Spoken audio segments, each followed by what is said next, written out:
Chapter 82. What was there to talk about between them? Fu Yun had a bad premonition in her heart.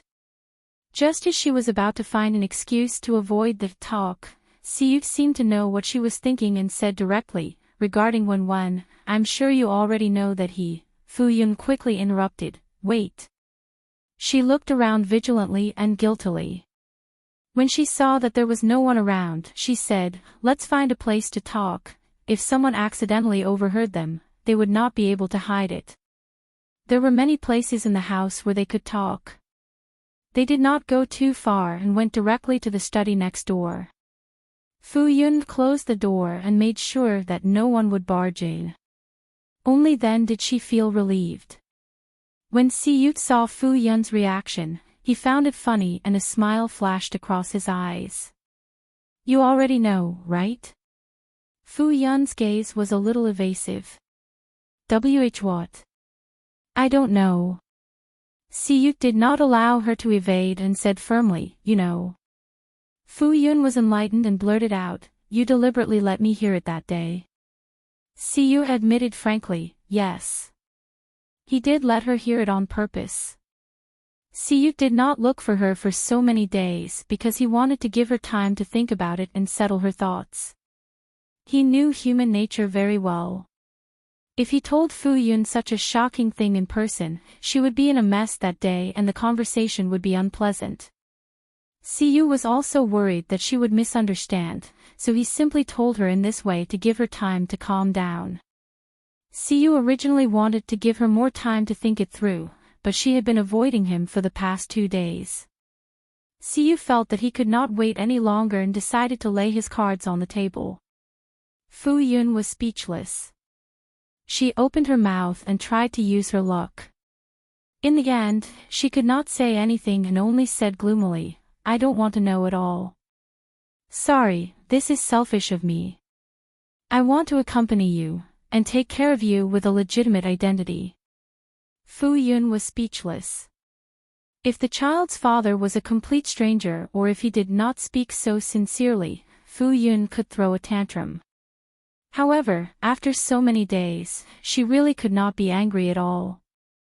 "When did you know that Wen is in the village?"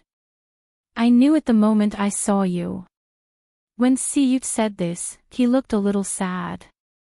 He recognized her at first glance, but she had never suspected him even after he had been around her for so long. Fu Yun was not to blame. She was not in the mood to find out who he was. Moreover, it had been so many years. "So you approached us back then because you wanted to snatch Wen away." After Fu Yun was shocked by this melodramatic plot, her first reaction was that Siyu wanted to snatch Wen away from her. She knew that no matter how charming Wen was, she would not be able to make a best actor come to their house to be a bodyguard.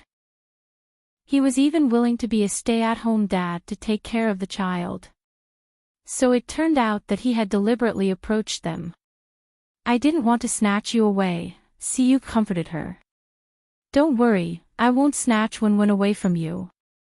In this situation, even if he did not snatch her away, it was almost the same as snatching her away.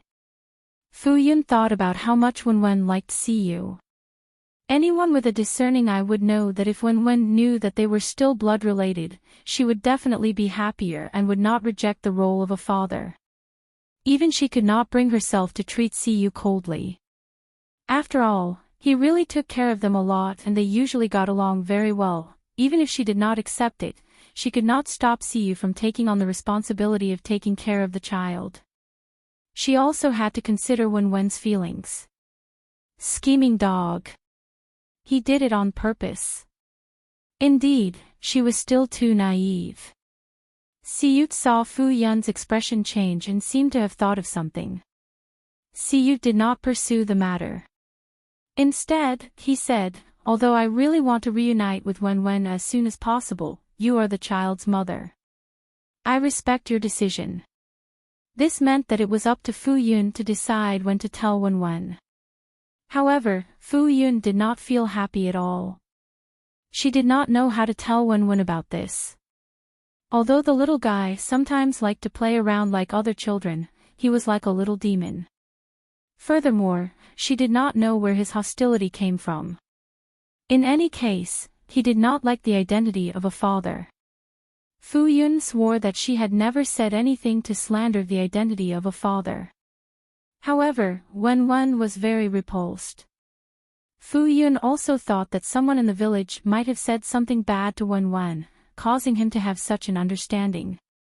However, if Wen knew that his father was Siyu, perhaps he would not be repulsed. However, this was not just a simple reunion. There were many other things involved. Fu Yun looked at Siyu and asked, "Mr. Yu, have you thought about the future?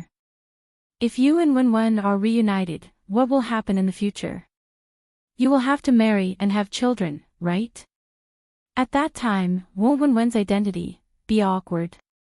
Fu Yun really did not want to associate those 3 words with Wen. That was her only treasure. Furthermore, it would be unfair to see Yu's future wife and children. Wouldn't their existence make them uncomfortable? What if the other party had evil intentions and felt that Wen's existence was an eyesore and wanted to do something to hurt Wen? Wouldn't it be impossible to guard against it? What if all your fans know about this? At that time, will Wen be hurt? Will your family accept Wen wholeheartedly without any ill feelings? Won't there be gossip? Fu Yun said that Wen might encounter a lot of things after the matter was made public. If something like that really happened, it would be better for them to live a peaceful life and pretend that their father never existed. They would completely bury this matter. After all, they were not greedy for Siyu's own things. Even though she knew that this was unrealistic, if Feng Shui already knew about this matter, it meant that soon, other people would also know about it. The more people knew, the more this secret would not be a secret. One day, it would spread to Wen's ears. Siyu said with certainty, "I am the only child in my family. If my parents knew about Wen, they would be very happy to accept her." After all, he had not been close to women for so many years. His parents had long suspected that he was into men and did not have high hopes for him to marry a wife. They did not have high expectations for him and only hoped that he would have an heir. If they knew about the existence of Wen and Yunruo, they would definitely be happy to accept him. As for his other relatives, they could only suck up to Wen. Even if they had any opinions, they could only hold it in. If the gossip spread to the people involved, they would not be able to get any dividends. "I will also take care of the fans. You don't have to worry." He did not care about fame.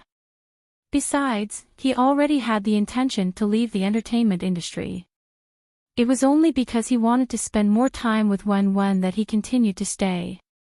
The fans' attitudes could never influence his thoughts. This was his personal matter. As for the future marriage and children you mentioned. Siyu's lips curved upwards. He looked into Fu Yun's eyes and did not allow her to avoid his gaze. He said word by word, "I want to be a father and accompany Wen as she grows up. I also want to be a husband to take care of you." Fu Yunruo looked at Siyu in a daze and did not react for a long time. Siyu leaned closer to her and said in a low voice, "My wife and children will only be you and Wen. Do you understand what I mean?" This sentence had an impact on Fu Yunruo. It was the same as when she heard that Siyu was Wen's father. Fu Yunruo took a long time to digest the meaning of Siyu's words. At that moment, her heart was beating like a drum. After a long while, she swallowed her saliva and her throat was dry. Fu Yunruo said sincerely, "Mr. Yu, you don't have to do this. Even if it's for Wen, it's not worth it for you to sacrifice yourself." Siyu raised his eyebrows. "Do you think I'm someone who would sacrifice myself?" Fu Yunruo. She could not understand the deeper meaning behind his words. Moreover, she did not know if Siyu was telling the truth. What if he wanted to do it so that he could openly snatch Wen? "I don't know if you will." Fu Yunruo vowed and said firmly, "Anyway, I won't. I won't joke about marriage. Although she had never thought of marriage, to her, marriage was sacred and could not be taken lightly. If two people who had no feelings for each other were tied together because of a child, it would be difficult for such a marriage to be happy. What if Siyu met someone he liked or she fell in love with him one day? Wouldn't this marriage be a joke? Anyway, she could not accept an extramarital affair. If they divorced in the future, wouldn't it hurt Wen even more? Siyu Ruo. Was he not obvious enough? He did not want to marry her because he wanted to have a child. Siyu took 2 steps forward. When Fu Yun Ruo saw him approaching, she instinctively retreated and looked at him warily. You, what are you doing? Fu Yun Ruo retreated to the edge of the desk. Then, she could not retreat any further. Her waist was pressed against the edge of the desk and her upper body instinctively leaned back when Siyu came closer. Fu Yun Ruo's elbows were on the desk while Siyu's hands were on the desk and he hugged her. Fu Yun Ruo stuttered, I am warning you. Don't mess around. She would not fall for it. Siyu laughed softly and leaned closer to her. Ruo, I like you. Fu Yun Ruo suddenly opened her eyes wide, her eyes crashing into his deep eyes. Her soul seemed to be sucked in and she was in a trance for a moment. She was absent-minded and her lips were pressed against a temperature that did not belong to her. Siyu did not scare her. He only kissed her lightly and then said again, Ruo, I like you. His magnetic voice seemed to be electrifying. Fu Yun Ruo quivered and pushed him away fiercely. Then, she ran away to a safe distance. Fu Yun Ruo's thoughts were in a mess, but her face was calm. She bluffed and said fiercely, Mr. Yu, I can understand your feelings of wanting to acknowledge Wen. If you continue to provoke me like this, I will not let Wen acknowledge you. After saying that, Fu Yun Ruo opened the door and ran out. Siyu shouted, Ruo. However, she did not stop. Instead, she ran even faster. She returned to her room and quickly locked the door. She felt her cheeks heat up. However, when she thought of his motive for doing this, it was as if a basin of cold water had been poured over her. Fu Yun Ruo thought that Siyu was too much. It was fine if he deliberately got close to them for Wen, but it was not right to provoke her because of this. No wonder he was always flirting with her. He must have wanted her to like him. Then, she would take the initiative to push Wen to his side. He would threaten him and use her as an excuse to climb up the social ladder. In the end, in order to please him, he would take the initiative to give up custody. This way, Wen would become his. Alright, maybe it was not that bad. However, he must have wanted to gain her favor so that she would not become an obstacle between Siyu and the child. He was too scheming. Fortunately, she did not fall for it. Chapter 83. Siyu didn't know which part of the problem went wrong. Everything was fine before. According to his expectations, Fu Yun would have accepted his confession and officially become a family of 3. Siyu had already thought of getting his assistant to find the most suitable places to hold a wedding in the world and get the world's top designers to start designing wedding gowns for Fu Yun to choose from. Wasn't this reaction wrong? Even if she didn't agree, it was because Fu Yun's feelings for him were above that of a friend and not a lover, right? Siyu felt that Fu Yun should have liked him. He looked at himself in the mirror. He was still so handsome that he could make people dizzy. He shouldn't have lost his charisma, right? So, where did the problem go wrong? Siyu was puzzled. He couldn't help but look at Fu Yun, but he received an unfriendly glare. From afar, he seemed to be able to hear her snort coldly. Siyu, Wen didn't know about the quarrel between the adults. Every day after he finished filming his scenes, he would happily run to Fu Yun's side. After hearing Fu Yun's praise, he would run to the director's side in satisfaction and sit on a small stool. He would seriously watch the veteran actors perform. The adults looked at his serious expression and his spirited eyes, which made their hearts soften. The director would explain to him from time to time. The little guy looked up at him with his chubby, white, and tender face. From time to time, he would look at him with his big, sparkling eyes. It made the director feel as if he had been injected with chicken blood. He didn't care if Wen understood him or not. Wen watched and listened attentively. The opportunity to observe the acting skills of veteran actors was hard to come by. Back then, when he made a name for himself, most of these popular celebrities had retired. He didn't have the opportunity to work together and observe them up close. Especially Siyu, he had the most scenes. Every time it was time for him to act, Wen would be excited and his eyes would sparkle. Watching an actor's performance on screen was on a completely different level from watching it live. Wen's acting skills were slowly honed after being in the entertainment industry for 20 years. Many of her specious experiences were based on years of intuition. Now that there were so many veteran actors, just a few words of advice from them would be enough to enlighten him. At this moment, there was a commotion outside the set. Two young men wearing thin vests came in with several large bags. A delicate-looking young lady walked in with a smile and said, "Our Miss Ruoshue heard that Director Mo is filming here. What a coincidence. Our Miss is in the production team next door, so she specially asked us to send some gifts to everyone.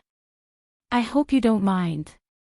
"It's Yun Xian's pastries," someone exclaimed. The crowd was in an uproar.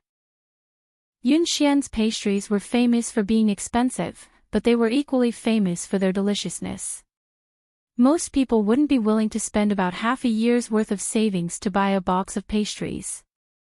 Even if the rich wanted to buy it, they would have to line up and make an appointment to buy it. It was really generous of them to send 4 bags at once. Fu Yun raised an eyebrow. Did they do a favor to the production team next door? But she didn't say anything. Those ordinary extras and crew members were obviously very tempted by the rare delicacies, but how could those in the entertainment industry not pay attention to the gossip in the entertainment industry? They all had a good impression of Wen and her son, especially with the big Buddha, Siyu.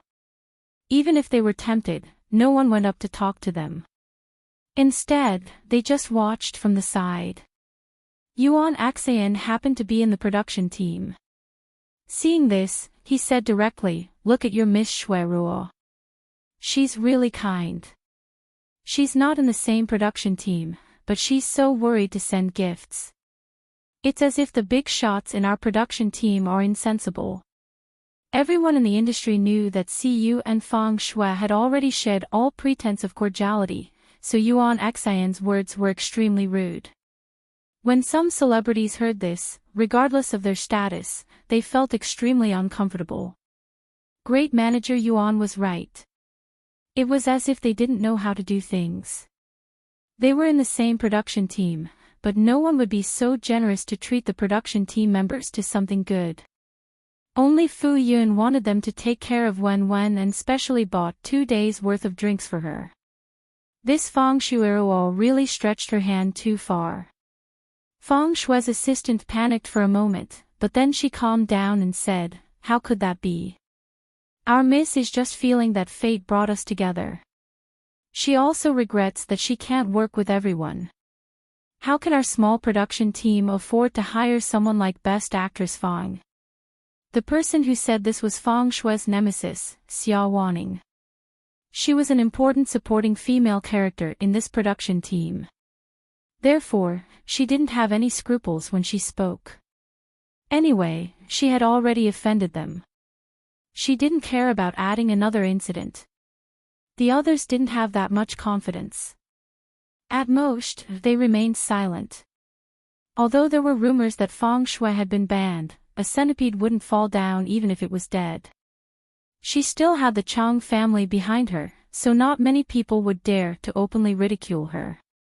Before the other party was completely suppressed, no one would be stupid enough to offend her. Although they wouldn't do it openly, they might do it secretly. The assistant felt wronged and puzzled after being humiliated by the big manager and big shot celebrity.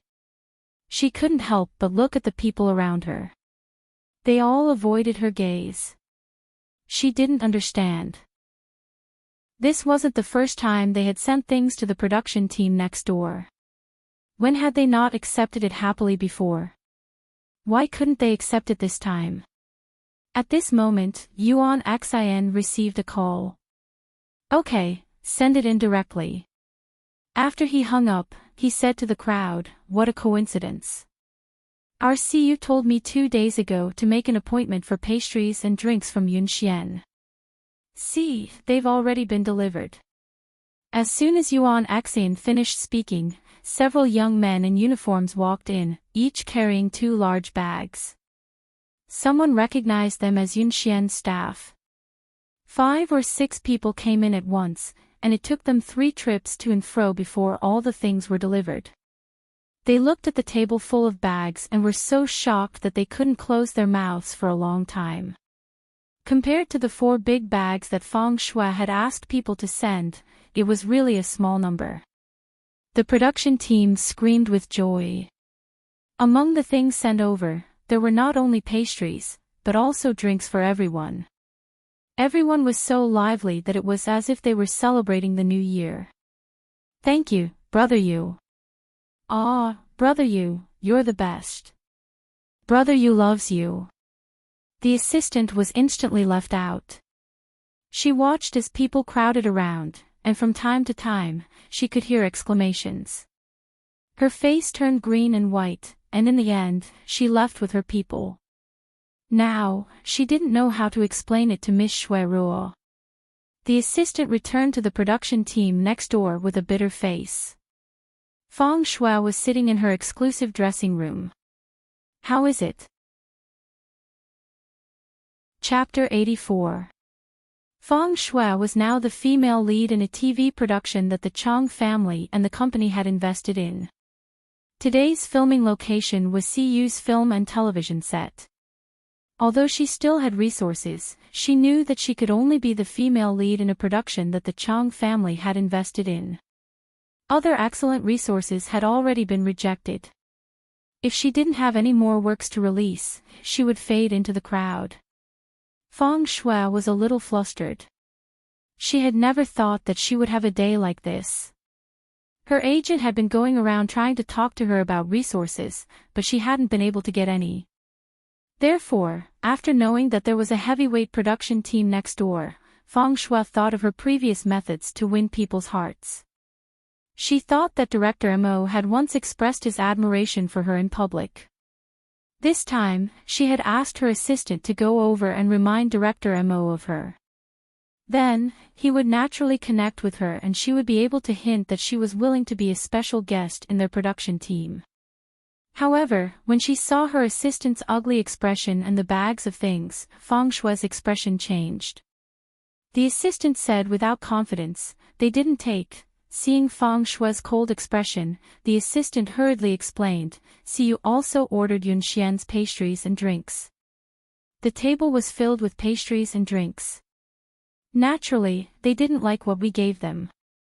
They even mocked us. In order to prove that it wasn't her fault, the assistant hurriedly described everything that had happened to Feng Shui in detail. She even exaggerated the facts. Feng Shui's expression turned cold and she said, "I understand. You can leave now." "Oh." The assistant replied. She didn't leave immediately but said carefully, "Then those." She was referring to the pastries that hadn't been sent out. "Take them out and distribute them to everyone." The assistant's eyes lit up. She hurriedly agreed and quickly left. Feng Shui was the only one left in the lounge. She angrily swept the cosmetics on the table and gritted her teeth. "See you." And Yunxian. She had relied on the Chang family and the Fu family to buy 20 boxes. How could Siyu buy so many? Feng Shui suddenly thought of a problem that she had neglected before. Could it be that Siyu didn't come from an ordinary family? Who on earth was he? Siyu's production team had no idea what was going on in the production team next door, and they didn't want to know either. Everyone was glowing as if they were celebrating the new year. Siyu's best actor was really rich. Everyone had a drink and a portion of pastries. Everyone was beaming with joy. Yun Xian's food was expensive and delicious. A drink cost more than 4 digits, not to mention these pastries. However, the price was not in vain at all. These were simply the most delicious things they had ever eaten. Wen had also eaten Yun Xian's food before. Now that she saw it, she missed it very much and couldn't help but eat until her belly was round. Siyu's smile was natural. Seeing that both mother and son liked it, she said, "Let's go to Yun Xian some other day. Some drinks and pastries are not convenient to be sent out. Eating them in the shop is the freshest and most delicious." Wen had a greedy look on her face as she held her stomach and hurriedly nodded in agreement. The exquisite taste lingered between her lips and teeth. Fu Yun was also a little moved. However, when she met Siyu's smiling eyes, Fu Yun remembered that day. Fu Yun said politely, "Mr. Yu, you don't have to spend money. I'll take Wen to the shop to try it." Fu Yun saw Wen's greedy look and felt a little guilty. After coming to the capital, Fu Yun didn't have much time to take Wen out to eat, drink, and play.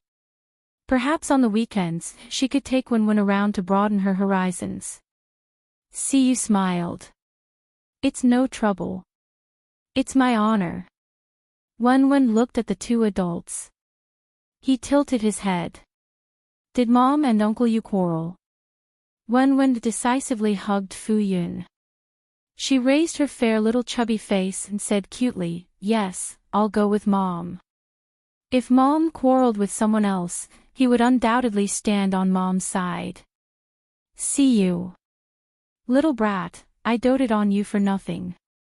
Fu Yun was very happy to be coaxed. She glanced at Siyu and couldn't help but look at her proudly. Look, her son was on her side. Siyu laughed. Yes, this brat was still useful. He could coax Ruoruo. At around 4 in the afternoon, Fu Yun and Wen left the set on time to go home. Considering that Wen was a child, his scenes were mostly arranged for the day.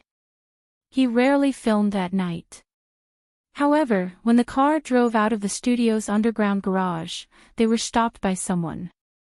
Fu Yun initially thought that they were stopped by fans or reporters. She was nervous, but when she took a closer look, it wasn't the case at all. Wen moved his little body and tried to stand up under the restraint of the seatbelt. Mom, it's that woman.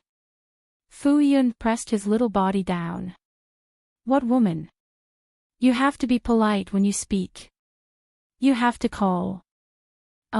She felt that no matter what Wen called the other party, Wen would be at a disadvantage.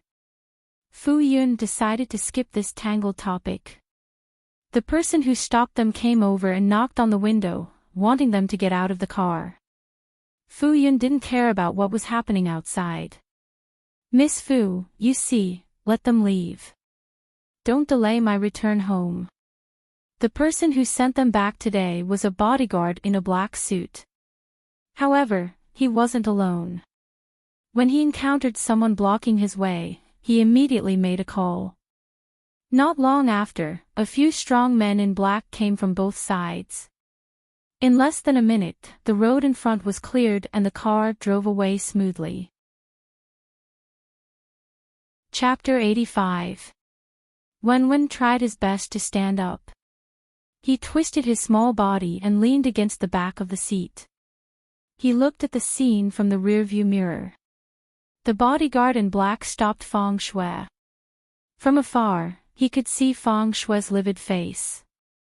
He couldn't help but gloat. She probably rarely received such treatment, right?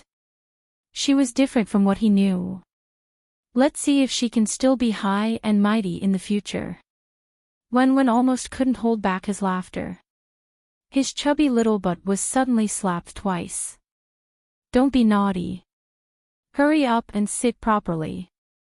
Wen hurriedly covered his little butt and sat properly. Then, he protested to Fu Yun. Mom, I've grown up. You can't spank my butt anymore. How embarrassing. Fu Yun pinched his chubby little face. You're my son. Even if you're a few decades old, I'll still spank your butt if you do something wrong. When Wen heard this, he was stunned. His mother still wanted to spank him after he was a few decades old. His small mouth immediately pouted. Did he not want to lose face? He was already so old, yet he still wanted to be spanked by his mother. However, Wen glanced at Fu Yun. Fine, she was his mother. He could only pamper her. Wen sighed. It was really too difficult for him. Fu Yun didn't know what he was thinking.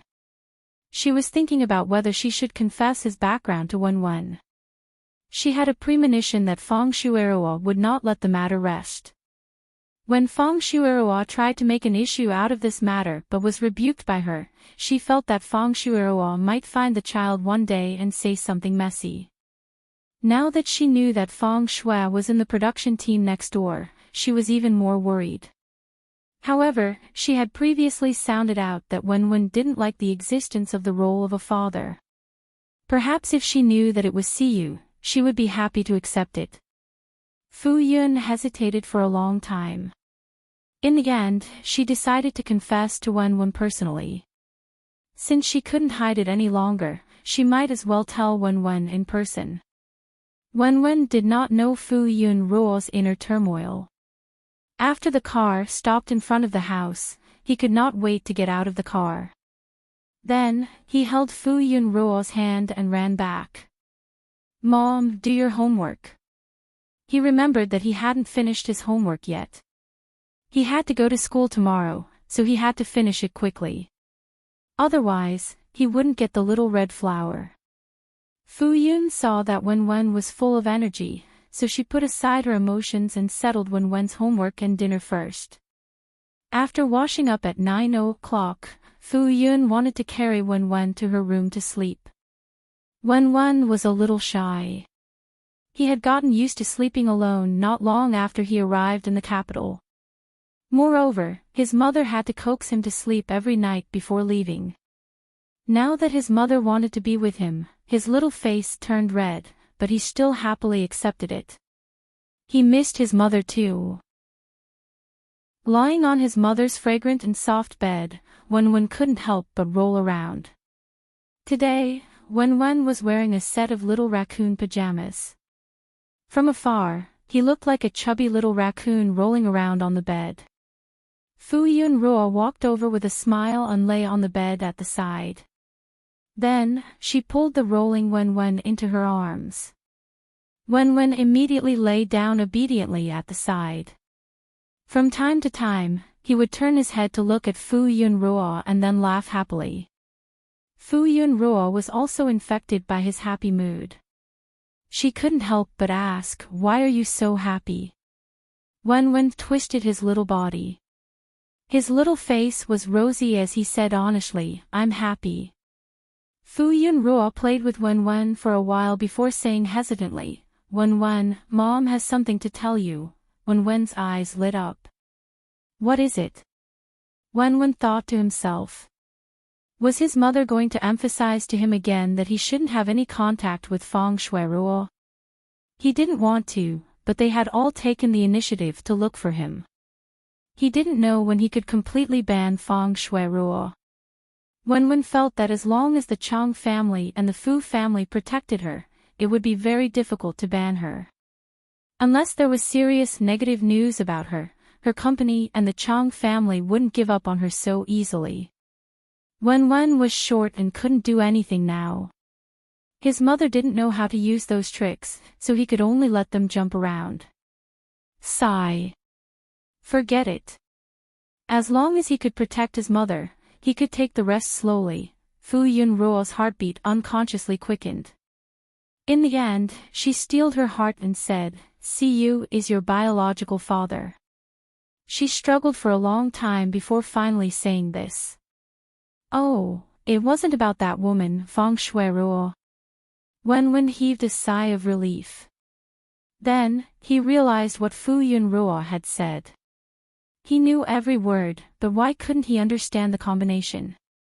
Wenwen stared blankly at Fu Yunruo. "This matter is quite complicated.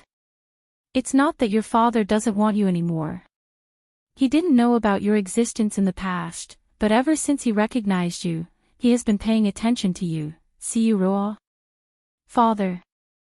Wenwen had never thought that there would be a day when these two words would be equivalent. How was this possible? The idol he had admired for so many years was his biological father. Fu Yunruo's voice was still rambling on. In Wenwen's ears, it sounded far and near, drifting erratically. His eyes were staring straight ahead. His little mind was a mess, and he couldn't think at all. Except for that night's incident, Fu Yunruo told Wenwen everything. From an objective point of view, he didn't smear Siyu's name. After all, they didn't have much of a conflict. Fu Yunruo thought that Wenwen would be very happy after he reacted. After talking for a long time, he finally noticed that Wenwen was unusually silent.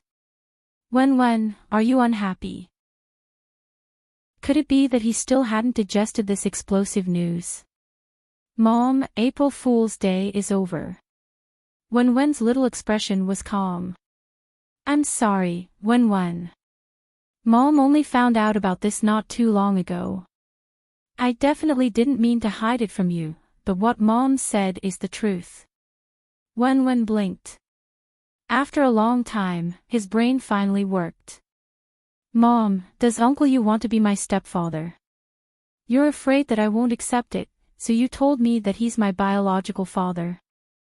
Wenwen felt that this matter was too ridiculous.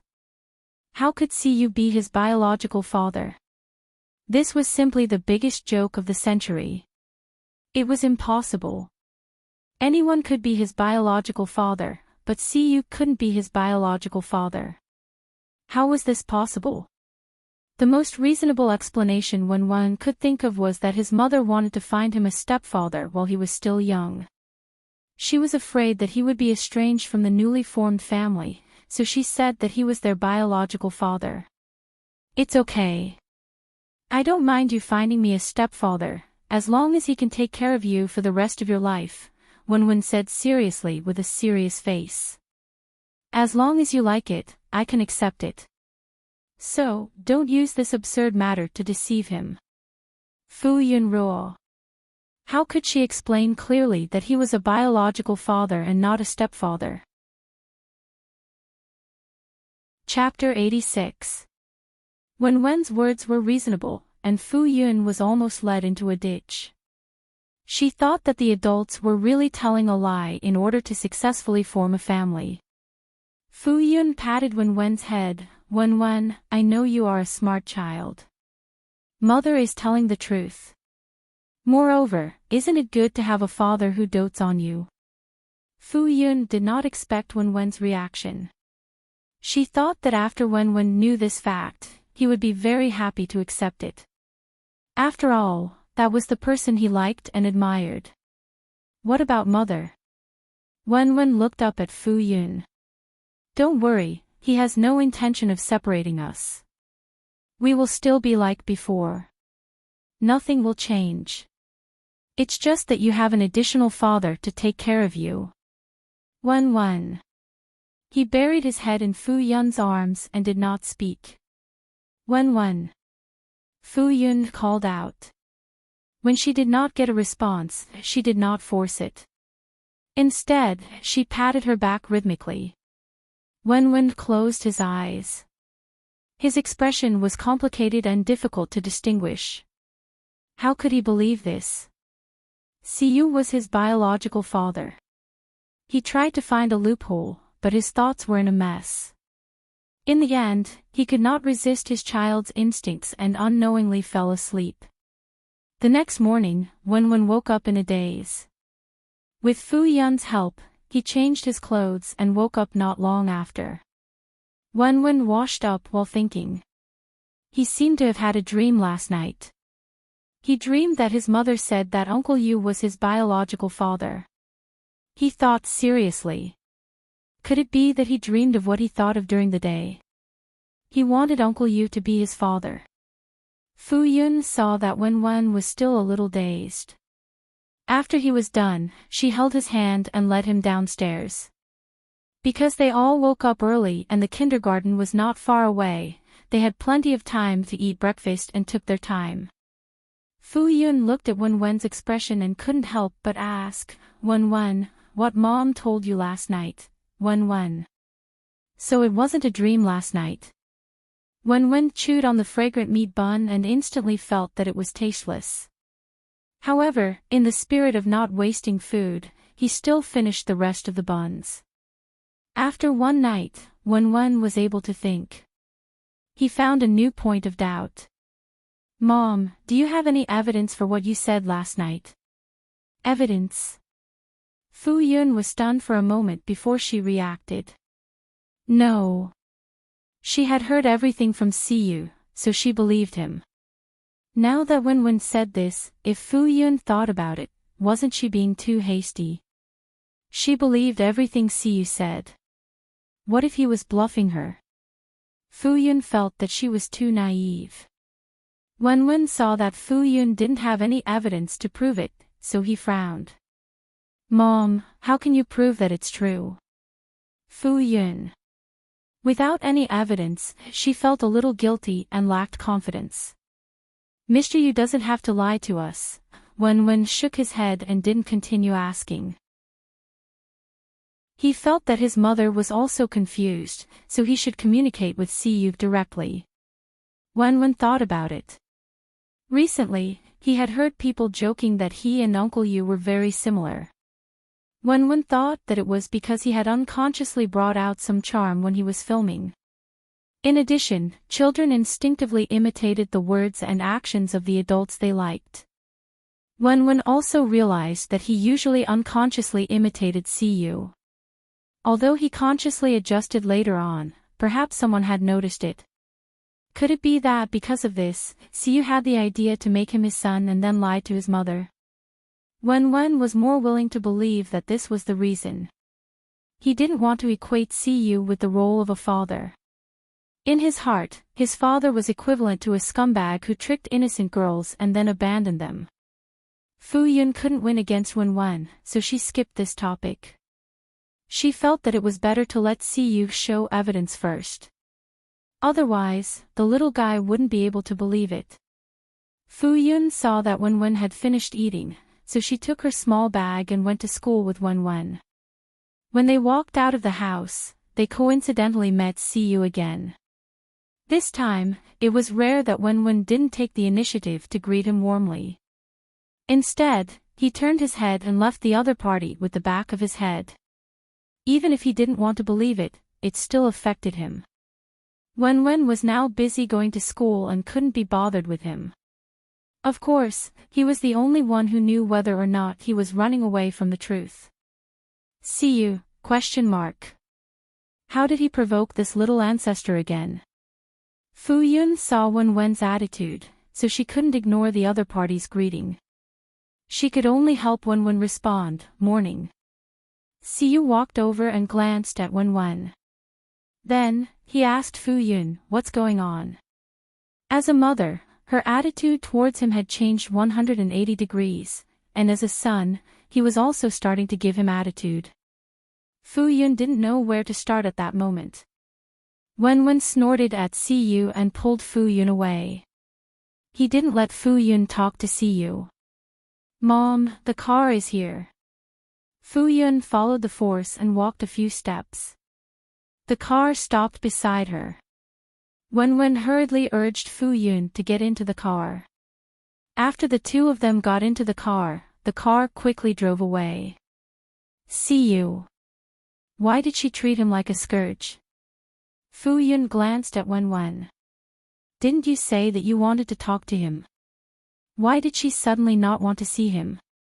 Fu Yunruo looked at the person who was still standing by the side of the road from the rearview mirror. She thought to herself, it seemed that the many coincidental encounters in the past were all intentional. It was to pick up Wen in disguise and to spend more time with Wen. She knew it. How could there be so many coincidences in this world? Wen's little eyebrows were still furrowed. I'm busy with school. Let's talk when I'm free. Fu Yun. She didn't know why, but she suddenly pitied Siyu a little. Wen said sternly, before I talk to the other party, you can't have any contact with him. His mother's personality was too innocent. At this moment, he felt that Siyu had bad intentions towards his mother. Without him watching over her, what if his mother was fooled into believing him? Fu Yun, but... She couldn't help but laugh.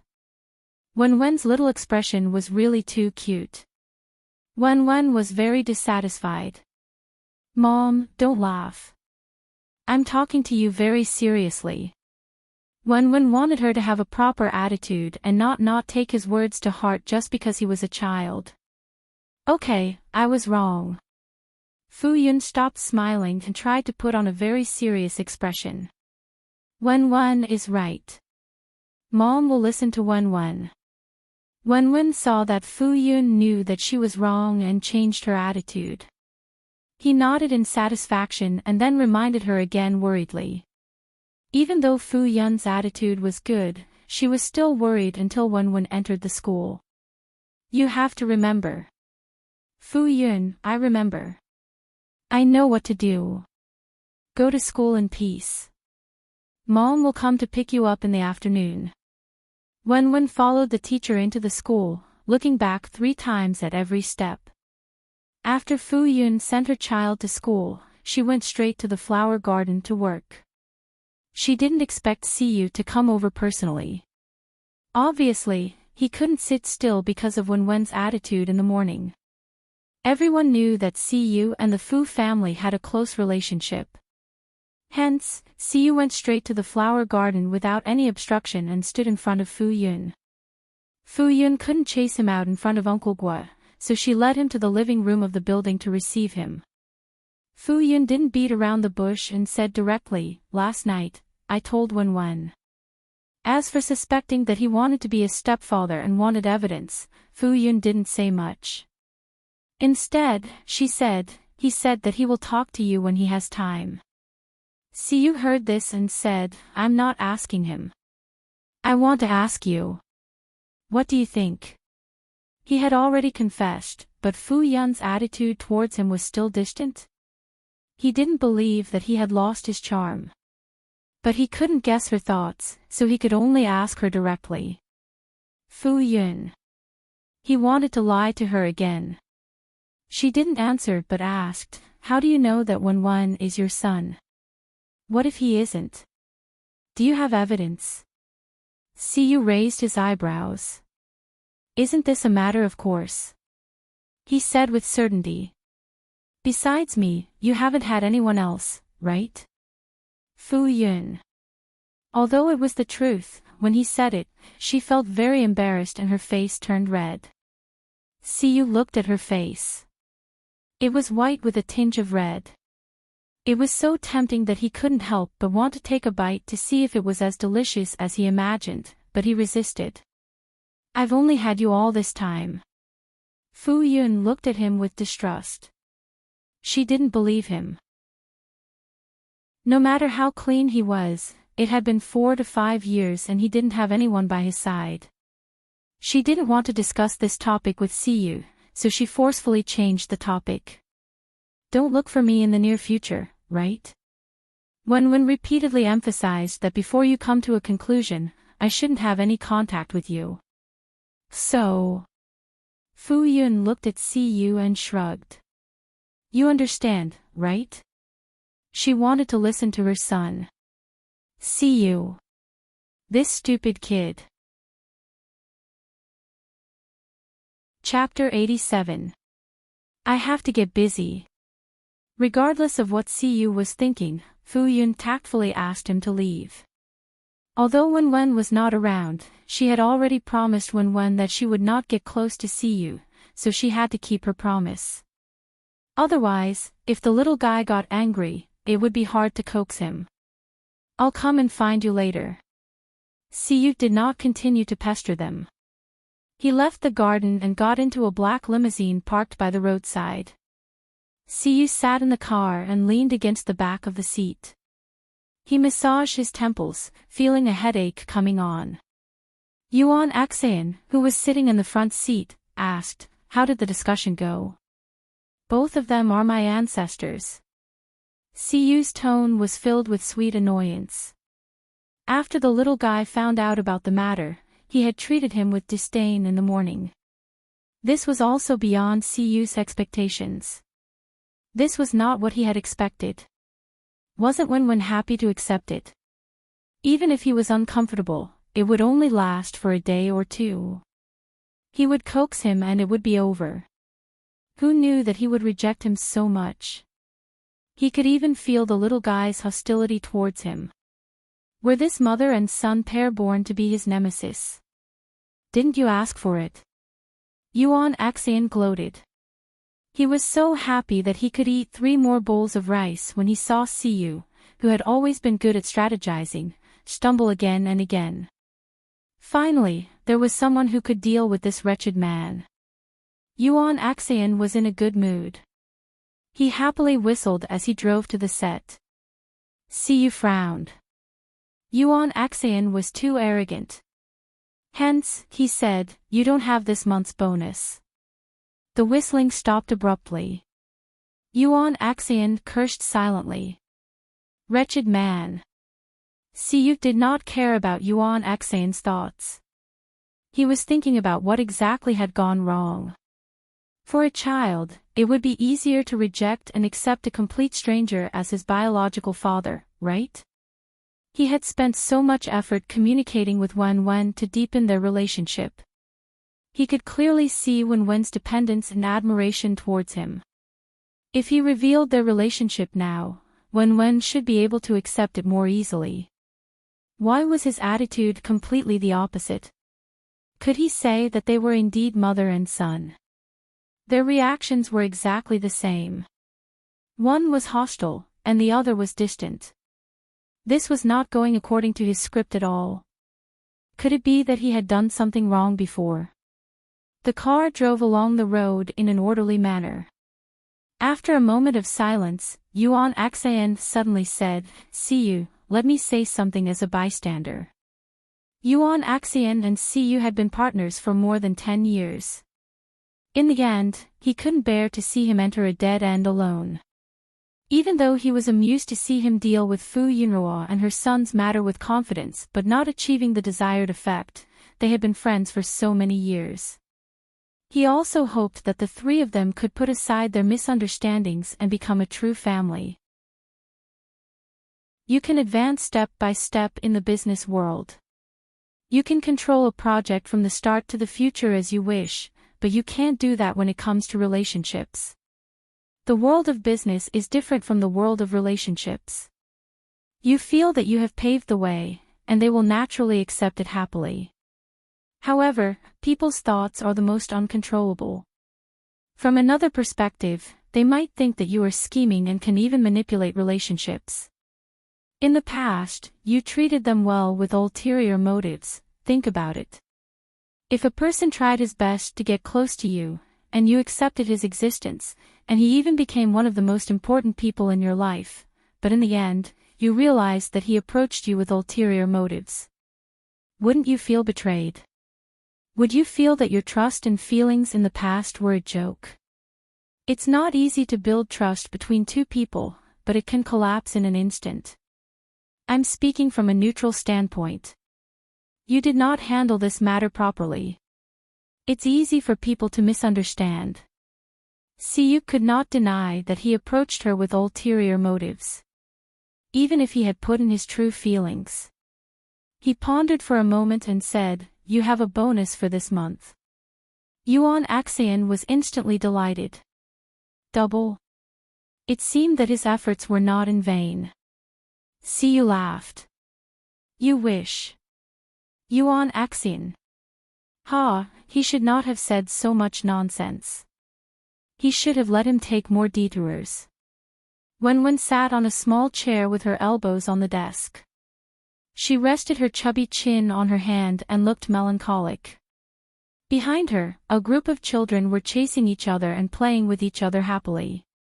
Teacher Sue and the lifestyle teacher looked at the children playing and then noticed Wen, who was sitting alone and seemed out of place. Teacher Sue walked over and asked gently, Wen, what's the matter? Are you not happy? Can you tell me about it? Wen glanced at Teacher Sue and shook his head. Teacher, I'm fine. How could he tell the teacher that dirty linen should not be aired in public? He did not have anyone to share this kind of thing with. Until now, he still felt that it was unreal and that this matter was ridiculous. If he really was, then what about his previous life? Why did he not appear in his life? Why did he not help his mother? What bothered him the most was why did he not appear even when his mother was no longer around? Wen's eyes were filled with confusion. He could not accept that the person he had always liked and admired was the scumbag that had been deeply ingrained in his mind. Even if they missed each other in their previous life, logically speaking, he could not blame him. Perhaps he did not know of their existence all these years. In this life, the trajectory of their lives had changed, which allowed them to cross paths and reunite. However, he still could not let go of this matter. He even felt wronged. Why did he not come to them in his previous life? Wen, come and play with us. Kong's sturdy little body pounced on Wen, almost pressing Wen to the ground. Teacher Sue hurriedly helped Kong up. Kong, you can't pounce on other children like this. You will get hurt, you know. Kong laughed a few times.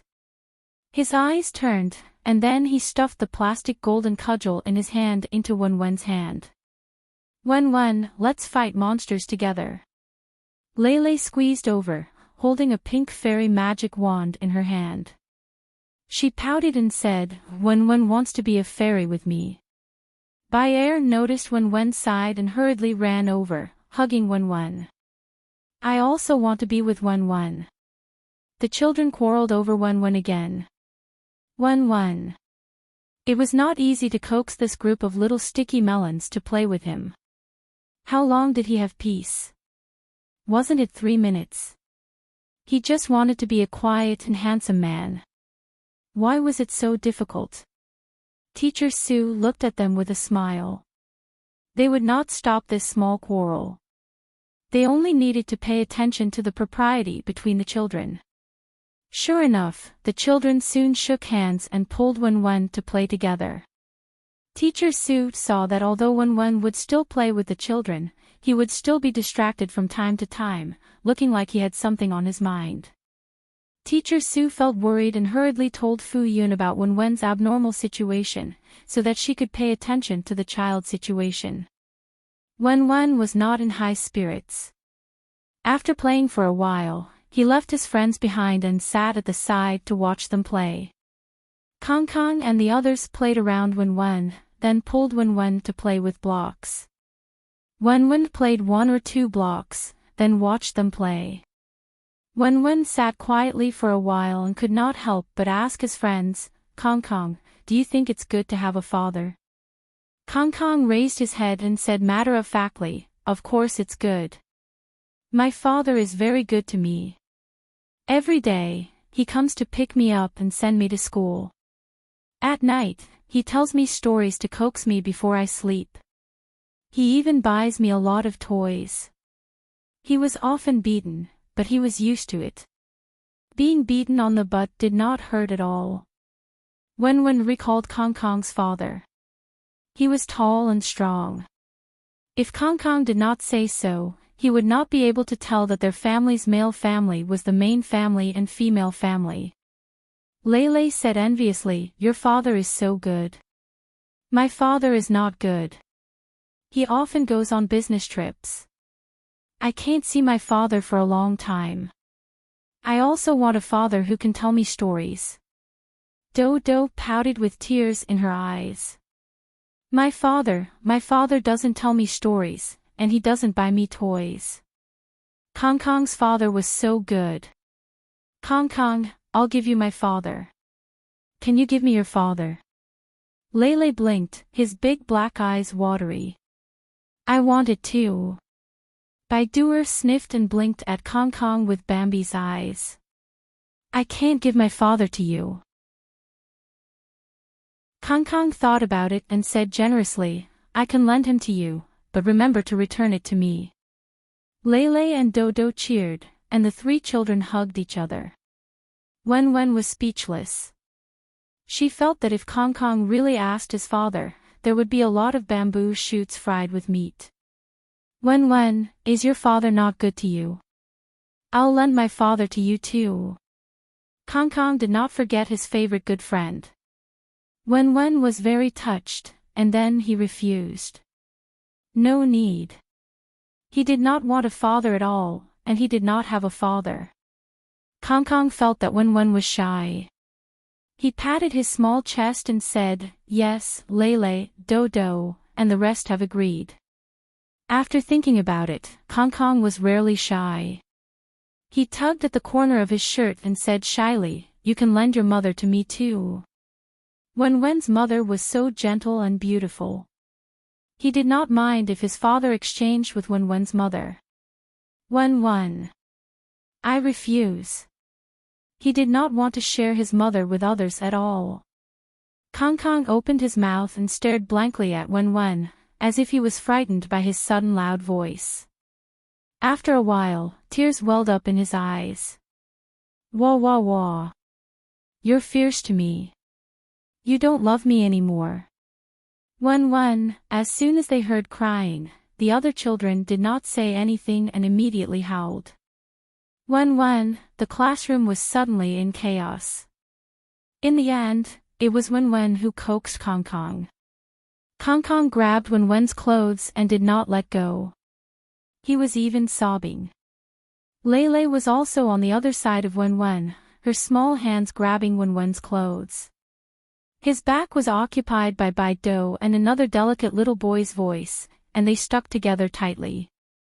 Wen Wen felt that he was almost out of breath.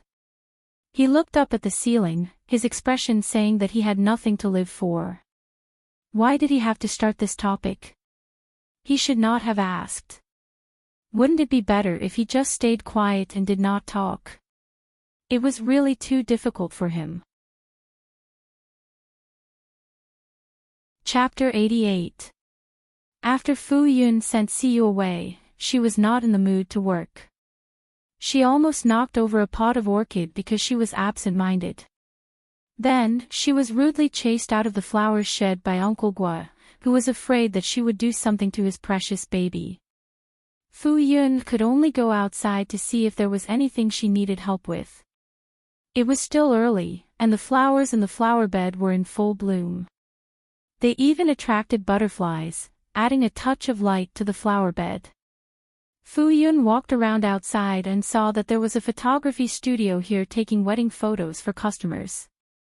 They signed a contract with a photography studio and officially fulfilled the contract. Today, there was a pair of newlyweds who came to take photos. Fu Yun looked at the bride in a white wedding dress from afar. She smiled very happily as she took photos with the groom. Suddenly, a hint of envy appeared in her heart. Ever since she came here and met Wen Wen, she had never thought that there would be a day when she would put on a wedding dress. A figure suddenly flashed across her mind. Fu Yun suddenly shook her head and threw that figure away. Seriously, she was too affected by him. This was impossible. Yun Yun. Just as she was in a daze, the bride noticed Fu Yun's existence. She lifted her skirt and ran towards her happily, while Sina nervously ran beside her. The bride stood in front of her, excited and nervous. Yun Yun, I'm your fan. Fu Yun revealed a smile. Thank you for your love. Then, she said sincerely, congratulations. Happy wedding. May you be together for 100 years. Thank you. Thank you. The bride was so excited that her face turned red. The bride stood in front of Fu Yun. She seemed to have a lot to say, but her mind seemed to be blank. She could not say what she wanted to say. Fu Yun said, "Do you want an autograph?" Yes, yes. I don't have a pen and paper now. Can I give it to you after I sign it? The bride nodded repeatedly. She had no objections at all. Then, she asked carefully, "Can I take a photo with you?" My pleasure. In the end, Fu Yun Ruo and the bride took a lot of photos with the help of professional photographers. If it wasn't for the bridegroom who was about to cry, the bride would have continued to take photos with Fu Yun Ruo. Fu Yun did not dare to stay any longer and quickly left. When the bride saw the photo with her idol in the camera, she laughed. She felt that she had reached the peak of her life.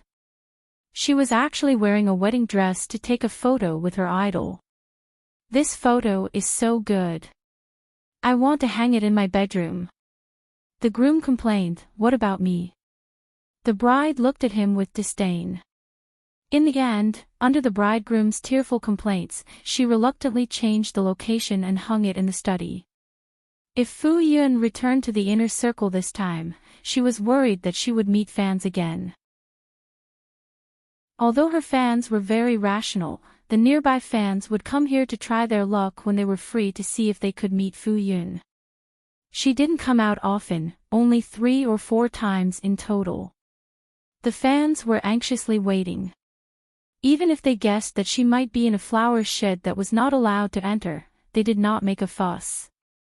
After admiring the flowers, they would work harder next time. If they were lucky enough to meet her, they would just sign an autograph and take 2 photos before leaving in satisfaction.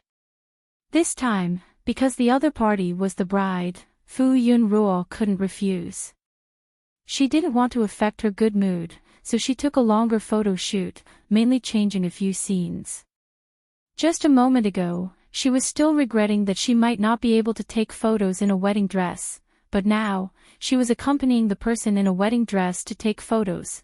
Fu Yun Ruo instantly lost all her thoughts. She found an exquisite and beautiful notebook, wrote a top signature, and signed a few other autographs. Then, she asked Kiki to send it to them. The others also wanted to join in the fun and asked for autographs. Fu Yun Ruo noted down the number of autographs she wanted and sent them out when she had enough autographs. As she would meet fans from time to time, Fu Yun Ruo bought a few notebooks specially used for autographs. After that, she didn't go out and continued to take care of the flowers and plants. When she received the message from her teacher, she finally got rid of all distracting thoughts and focused on work. After Fu Yun Ruo thanked her teacher, she didn't have the mood to work and went to the school gate early to wait. Fu Yun Ruo thought that this matter would affect Wen so much. Was she too careless? Suddenly, she regretted telling Wen. She didn't know if it was right or wrong. Suddenly, there was a knock on the car window. Fu Yun Ruo looked up and saw a very familiar person standing outside the car. She rolled down the car window and Siyu's face appeared in front of her. Fu Yun Ruo, Siyu supported himself with one hand on the car door and leaned forward slightly. Ruo. Aren't you on set? Why are you here? I finished filming my scenes for today. Oh. I want to pick up Wen with you and go home. Siyu's posture was very low. His tone was completely asking for Fu Yun Ruo's opinion, as if he would respect her opinion and leave if she strongly objected. Can I get in the car? I just want to say a few words. Fu Yun Ruo was about to reject him when she noticed Chen Xingnan in the driver's seat. She hesitated for a moment. Siyu took Fu Yun Ruo's silence as consent. He opened the car door on the other side and got in. The weather had been getting hotter recently. Siyu stood outside for a while. When he opened the car door and got in, a wave of heat hit him in the face. Siyu had just sat down when a bouquet of yellow roses appeared in front of Fu Yunruo. I saw it on the way here, so I bought it. It's for you. Fu Yunruo looked down. The yellow roses matched with the other flowers. From a professional point of view, it was a perfect combination. Fu Yunruo's expression was complicated. I'm also in the flower industry. She had such a big garden of all kinds of flowers. Why would he give her a bouquet of flowers? Siyu said, the meaning is different. This is my gift to you. Fu Yunruo took a second look. Of course, she knew that the different colors of the flowers represented the language of flowers. Yellow roses represented an apology, and it was used between couples. This is not suitable. Fu Yunruo waved her hand to express her rejection. Siyu's voice suddenly became low. The people in the shop said that this bouquet of flowers is the most suitable for an apology. I just want to apologize to you. Can't you forgive me, Ruo? Fu Yunruo snatched the flowers away. Stop talking. Fu Yunruo was afraid that he would say something nonsense. Xingnan was still here. Siyu's lips curved slightly. Then, he quickly flattened and asked in a low voice, the driver sent me here and left. Can I take your car home? Fu Yunruo was speechless. She looked at Siyu's face. The words, give an inch and you want a mile, seemed to be engraved on it. It was very obvious. Fu Yunruo was silent. Wenwen will be unhappy if he sees you sitting here. Siyu Ruo was speechless.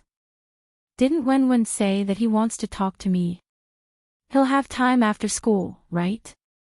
There was no way to refute this. Fu Yunruo lowered her head and did not say anything. She looked at her phone and chatted with her friends in the group. Although they did not gather often, Fu Yunruo was already familiar with some of the big streamers on the platform and had a few good friends in the industry.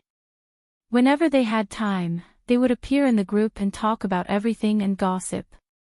Siyu Ruo kept looking at Fu Yunruo. Then, he lowered his head and pressed on his phone screen for a while. Fu Yunruo, who was chatting happily, suddenly received a new message. Why are you ignoring me? Then, he sent an aggrieved emoji. Fu Yunruo was speechless. Fu Yunruo could not help but glare at him. She had to be strict and not talk to Siyu. Thus, she pretended not to see it. Siyu sent a lot of emojis in a row. She did not know where he found them. They were very lifelike and very cute.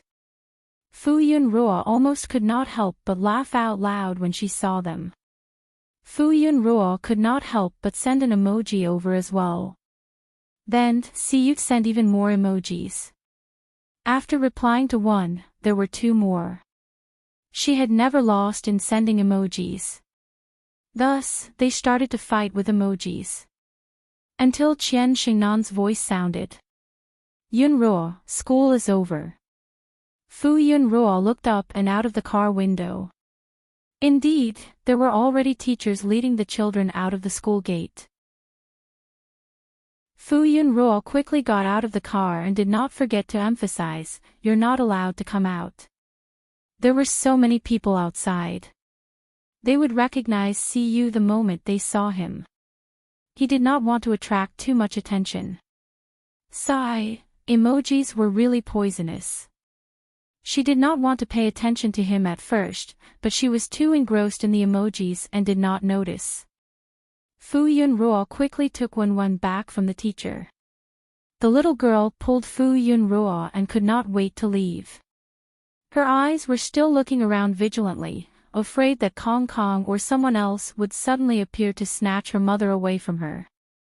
Fu Yunruo followed her while observing Wenwen. She still looked energetic. If the teacher had not mentioned it to her, she would not have known that the little girl was still affected in school. Fu Yunruo opened the car door, carried Wenwen into the car, and then sat in. Wenwen turned her head to look behind. Only when Fu Yunruo got into the car and closed the door and did not see anyone rush out to exchange their mother with him did he heave a sigh of relief. Then, he turned his head and suddenly saw the person he did not want to see sitting next to him. "Why are you here?" If she was not restrained by the seatbelt, Wenwen would have jumped and hit the roof of the car. Siyu's mouth twitched. Was he so invisible? Just as Fu Yunruo fastened the seatbelt, Wenwen jumped and almost did not buckle it. She could not help but pat his little shoulder. "Don't move." Wenwen turned her head to look at Fu Yunruo and said angrily, "Why is he here?" Fu Yunruo said, "Didn't you want to talk to him? He happened to have time, so he came to pick you up." Wenwen was so angry that she slapped the cushion. "Just tell me a place and I'll go." She did not want him to pick her up. When she lowered her head, she saw a bouquet of flowers on the seat. "Who gave this to you?" Fu Yunruo saw his intense reaction and did not dare to tell the truth. She said directly, "This is not my flower. It's his. It's not because he's so strong that there's no place for him to put it, so he put it here temporarily." With that said, Fu Yunruo threw the flowers back into Siyu's arms. "All right, he took it himself. Mom won't help him put it back." Wenwen looked at Siyu critically and accepted Fu Yunruo's explanation. "Siyu." He looked at this rascal and frowned. Why did he suddenly become so unadorable? Wenwen widened her eyes and stared back. She was like a little hedgehog with spikes all over her body. Fu Yunruo saw this and quickly comforted her. "All right, Wenwen, don't be angry. It's Mom's lack of consideration. It's Mom's fault. She should have rejected him sternly just now. It's not Mom's fault." Wenwen glared at Siyu. It must be Siyu's fault. He was taking advantage of Mom's soft-hearted heart and pushing his luck. Wenwen was exasperated with his mother for failing to live up to his expectations. In the next moment, he felt that this person was too scheming. He always took advantage of when he was not around to coax his mother. Why did he admire? No, he did not admire or like this person in the past. He was too annoying. Wenwen. Siyu knew that he was in the wrong and softened his voice. "It's my fault. I should have asked for your opinion first." "Humph." Wenwen turned her head and snorted through her nostrils. Fu Yunruo saw that Siyu was defeated. She had to admit that she was gloating in her heart. He deserved it. He had schemed so much and even plotted against her feelings. Wenwen had really helped her vent her anger. Chapter 89. In the short 10-minute car ride, Wenwen was like a little kitten baring its fangs and brandishing its claws. She used her cute appearance to pretend to be fierce, but in fact, she was not dangerous at all. In order to prevent the little kitten's fur from exploding, the target of the fierceness had to pretend to be afraid. As soon as the car stopped in front of the house, Wenwen immediately pushed Fu Yun into the house and looked at Siyu vigilantly from time to time. Fu Yun looked at the two of them and followed Wenwen into the house. Wenwen reminded her worriedly, "Mom, you can't come out and eavesdrop. This is a negotiation between us men. You can't eavesdrop." Fu Yun laughed and said, Okay. I won't eavesdrop." Fu Yun took advantage of the situation and entered the house. She looked behind the door and thought that Siyu should be able to coax Wenwen, right? Fu Yun was actually very curious about what Wenwen would say to Siyu. However, since she had already promised not to eavesdrop, she resisted the urge to peek at the door. Instead, she went back into the house and started cooking dinner. Wen put his hands on his hips. His hands were so chubby that they could not reach his waist. Hence, he changed his posture and looked up at Siyu. If you have something to say it here. Siyu looked around and raised his eyebrows. Are you sure? Wen hesitated for a moment. There were people and cars on the roadside, so it was indeed not a good place to talk. Hence, he said reluctantly, let's go to your house. He took the lead and walked forward aggressively with his short legs. Siyu carried the flowers that she did not give out and walked behind him.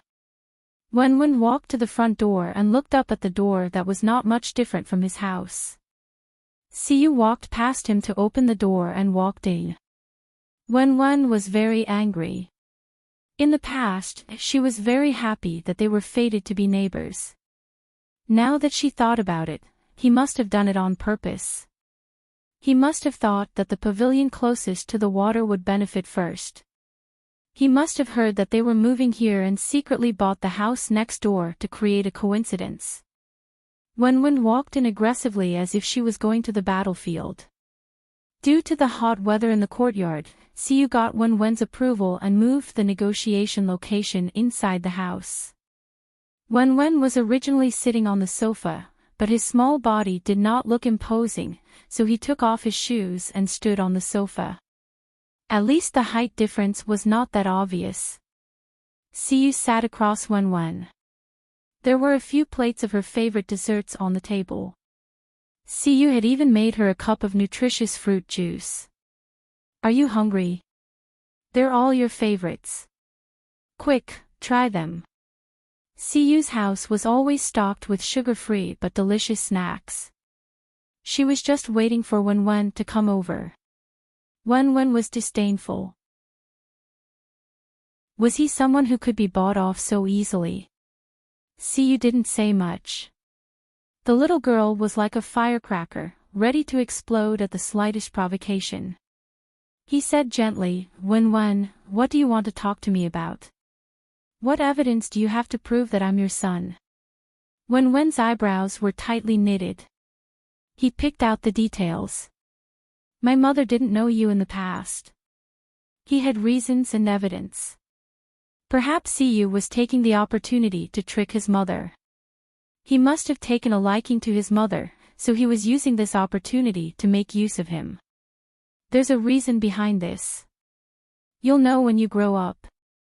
The child was still young, so Siyu didn't want to talk to him about adult matters. After all, he still wanted to save face. I'm not a child anymore. Wen was unhappy. Adults always like to use this sentence to brush off children. He wouldn't be so easily fooled. His mother had been vague about some things last night, so he didn't know enough details. Thinking of this, Wen was once again annoyed at himself for not suspecting his own background. If he had found out that he had a relationship with the Fong family, or the Fu family, he would have been able to find some clues. But now, it was too late to say anything. Siyu comforted him. It's very complicated. You're still a child, so you don't understand. When you grow up, you'll know. I don't mean to lie to you. Wen lowered his head and looked at his small body. In the end, he didn't pursue the matter. Even if they didn't say anything, he could guess. According to the rules of the entertainment industry, his mother was either drunk or drugged, and by a freak combination of factors, she was pregnant with him. Otherwise, how else could it be explained that his mother couldn't recognize Siyu, but Siyu could recognize his mother? He had pursued the matter just to confirm. His guess was ultimately just a guess. If you still don't believe me. Siyu thought for a moment and said, we can do a paternity test. A paternity test can be fake. Don't think that he was young. He knew a lot. Siyu, then what proof do you want? What proof do you have? This little brat was stubborn. Wen said with certainty, anyway, you can't be my father. I'm your father. No. Yes. The two of them quarreled like elementary school chickens. They only stopped when their mouths were dry. The two of them quieted down and looked at each other. Siyu picked up his fruit juice and drank half a glass. Wenwen lowered his head and looked at the fruit juice in front of him. In the end, he couldn't resist the temptation. He jumped down and stood on the floor. He picked up the glass on the glass table and gulped it down. However, he didn't have the slightest self-awareness. After burping, he climbed back onto the sofa and stood up high to continue the confrontation. Siyu said, "How can you prove that I'm not your father?" Wenwen was eloquent. "I don't look like you. I look like my mother." Yes, the son resembles the mother. But didn't you notice? When we look carefully, we also look a little alike. Everyone says so. You have to admit it. Although the little resemblance in appearance was covered up by his bulging baby fat and cute outline, he could still see some resemblance in his demeanor. Wenwen said self-righteously, "That's because I imitated you, so my behavior is a little like yours. But this can't be used as proof." He was annoyed. Of all people to imitate, he had to imitate Siyu. Otherwise, there wouldn't be any resemblance at all. Neither of us can raise flowers. You and I are not the only ones who can't raise flowers. We eat grapes and don't spit out seeds. You and I are not the only ones. I'm very good at acting. You are also very talented. You and I are not the only ones who are talented. I like to eat fish and meat. I don't like to eat vegetables. Most children don't like to eat vegetables. Brat, don't you know that if there are too many coincidences, it's not a coincidence anymore? I also know that it was purposely set up. Siyu looked at Wenwen speechlessly. This brat was not easy to deal with. Siyu realized that he couldn't fool. No, he couldn't convince a child. The child's words were clear and logical, and he couldn't refute them. Thus, he used Wenwen's logic to refute. Then you can't convince me and prove that I'm not your father. The two of them stared at each other. Neither of them could convince the other, and in the end, they parted on bad terms. Wenwen ran home and disappeared in a gust of wind without looking back. Siyu followed behind and watched the child enter the house. After the door closed, he turned and went back into the house. Siyu sat on the sofa and stretched his limbs casually. He looked at the 2 plates of untouched desserts and put one in his mouth. After a while, he laughed and scolded, "Brat." He was quite smart. Wenwen ran home angrily. When he saw Fu Yun, he plunged into her arms and hugged her without saying a word. Fu Yun originally wanted to ask how the discussion went, but when she saw Wenwen's rosy lips pouting, she found it funny and said, "Did it not go well?" Fu Yun didn't think that a 4-year-old child could have a good discussion, so she let him do whatever he wanted. She thought that Siyu would be able to coax Wenwen, but it seemed that he had angered him instead. Okay, let's not be angry." Fu Yun held Wenwen's hand and walked to the dining table. "Look, Mommy made a lot of delicious food for you." Wenwen sniffed. He smelled his favorite sweet and sour pork ribs. Immediately, his eyes sparkled as he looked at Fu Yun. Fu Yun smiled and then brought Wenwen into the kitchen to wash his hands first before returning to the dining table. Wenwen sat on the child's chair and looked at the 4 dishes and 1 soup on the dining table. 3 of the dishes were meat, and only 1 dish was vegetables. The soup was seaweed soup. Wenwen swallowed his saliva. His stomach said that he was very hungry and wanted to eat a lot of meat. Fu Yun gave Wenwen a piece of pork ribs. Wenwen happily picked it up and took a bite. Delicious. Mommy's sweet and sour pork ribs were the best. He quickly finished the first piece, and then Fu Yun gave him another piece. Wen had been so obedient recently. He had suffered a lot during filming and needed to eat more meat to nourish his body. Wen was about to eat the third piece of meat when Siyu's words suddenly rang in his mind. He suddenly froze. Fu Yun was originally smiling as she watched Wen eat the meat, but he suddenly stopped eating. She couldn't help but ask with concern, Wen, what's wrong? Wen put down the meat and said angrily, I don't like to eat meat anymore. I want to eat vegetables. He decided that from today onwards, he would change all the small habits that Siyu had. He would start by eating vegetables. Fu Yun immediately touched Wen's forehead worriedly. Could Wen be sick? He actually didn't want to eat meat and wanted to eat vegetables.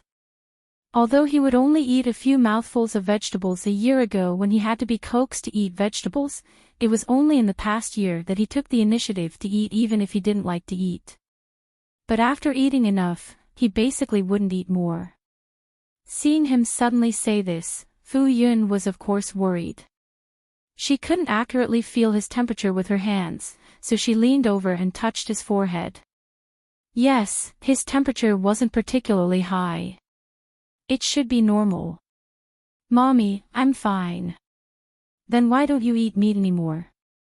Of course, Wen wouldn't say that he wanted to change his habit that was the same as Siyu's. He rolled his eyes and found a reason. I want to lose weight. Fu Yun immediately poked his forehead. What do you mean by losing weight? Where are you fat?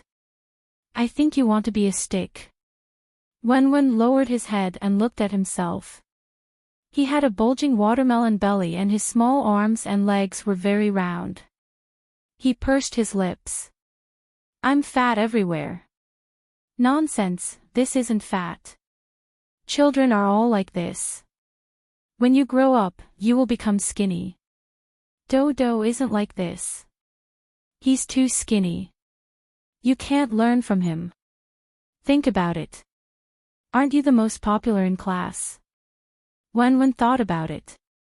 That was right. This shows that you are the most likable. Don't you want to be the most handsome child in kindergarten? Wen. He hesitated. It was his nature to like being in the limelight. Of course, he wanted to be the most popular child. Then do you still want to lose this cute fat? Wen immediately shook his head. Fu Yun was satisfied. She picked up another piece of meat for him. Good boy. Wen continued to gnaw on the fragrant pork ribs. When his stomach became rounder, he realized that something was not right. He said that he wanted to lose weight was just an excuse. Wen. He touched his stomach and looked at the sky with a depressed expression. With his mother around, what could he do to change this habit? Chapter 90. Fu Yun Ruo didn't get the details of their conversation from Wen, but she got the general idea from Siyu that night. Fu Yun Ruo originally wanted to ignore Siyu so that Wen wouldn't explode when she found out. She also wanted to keep a distance. However, Siyu's message made her heart itch and she couldn't help but reply to the message. The conversation between the two of them revolved around who could convince who, and they actually talked for almost 2 hours. That was impressive. What surprised Fu Yun Ruo even more was that Siyu didn't manage to convince Wen. She didn't know why, but she suddenly felt very proud. Her Wen was so impressive. Siyu humbly asked Fu Yun Ruo for advice. What evidence should he provide to convince Wen? Fu Yun Ruo obviously wouldn't give him any advice. Instead, she replied, Wen repeatedly emphasized that this is a conversation between the two of you. You can't let me know. If Wen finds out, it wouldn't be as simple as just exploding. Siyu Ruo, there was silence on the other end for a while. Then, a voice message was sent. Ruo, I'm so sad. You want to burn the bridge after crossing the river. Siyu's voice sounded very aggrieved. Then, she sent a few pitiful emoticons. Fu Yunruo couldn't help but laugh. Then, she replied in a good mood, depends on my mood. After laughing, Fu Yunruo was also thinking about this problem. Although a paternity test could be faked, this was the only evidence that could prove it. Fu Yunruo also wanted to see the results. Even though she knew that Siyu wouldn't lie to them with something that could be easily exposed, Fu Yunruo already believed that this matter was true. She just needed an authoritative proof. Hence, Fu Yunruo typed, "Let's do a paternity test." Okay. Early the next morning, Fu Yunruo consulted Wenwen first. Wenwen, I think it's better for you to do a paternity test. Regardless of whether you are related by blood or not, at least we have a basis, right? Right now, we're just talking about it verbally. Whether it's true or not, we don't have much confidence. Fu Yun also felt awkward. Her child was already so big. As a mother, she did not even know who the child's biological father was. She wanted to do this report not because she wanted to know about Bang Siyue, but because she wanted to figure it out. A paternity test is the most authoritative and effective way to identify whether two people are related by blood. Fu Yun was worried that Wenwen did not understand what a paternity test was, so she deliberately explained it to her. Wenwen said awkwardly, "The appraisal can also be faked." Fu Yun said casually, "I'll go to the hospital to do a DNA test. I guarantee that he won't touch it." Don't tell me that Wenwen doesn't trust mother. Wenwen did not say anything. He said that he did not trust mother, but in fact, he knew in his heart that Siyu would not interfere. In the end, Fu Yun trimmed Wenwen's fingernails as a sample. Then, she took the sample provided by Siyu and looked for her own connections. She had a senior's wife who was a doctor in the Imperial Capital Hospital. They had always been in contact and had a good relationship. When she went to ask her for help, the other party agreed without hesitation. Her senior even came over personally to get the sample, so Fu Yun did not have to make a special trip. Fu Yun asked them to keep it a secret and not let a second person see the whole process. After all, both parties' appraisal methods were too special. Once it was seen and spread, it would definitely cause a huge uproar. The appraisal report would not be out for a while. Fu Yun was also absent-minded when she was working. Even if she knew that the results were almost certain, she would still be affected. In the end, she forced herself not to think about it and used work to divert her attention. Wenwen was also affected. He knew in his heart that the appraisal report would be out in 2 or 3 days. He wanted to hurry up, but in the next moment, he guessed that there might be all kinds of accidents before the report was out. However, his attention was quickly diverted by other things. When Kangkang saw Wenwen, he clung to him and looked aggrieved. "Wenwen, my father hit me again last night." Kangkang touched Meaty's butt. "I told my father that I wanted to lend him out, so he hit me." Although it did not hurt, it did not affect him from asking Wenwen for consolation. Wenwen. He knew it. A meal of stir-fried pork with bamboo shoots was inevitable. Leilei's face was full of horror. "Your father hits children." Kangkang nodded. "Yes." Leilei and Dodo subconsciously covered their little butts. Although their father did not spend much time with them and would not tell them stories, he would not hit them. Kangkang said resolutely, "I won't lend him to you. It won't be good if he hits you. Just hit me alone." The two of them hurriedly nodded. They did not want him anymore. Kangkang looked at Wenwen. His little expression was even more aggrieved, and he almost cried. "Wenwen, although I really want to exchange fathers with you, if father hits you, I'll bear it alone. I'm not afraid of being hit." Wen did not say anything. She touched his head with her little hand. Yes, it was better for her to bear the burden of her own father.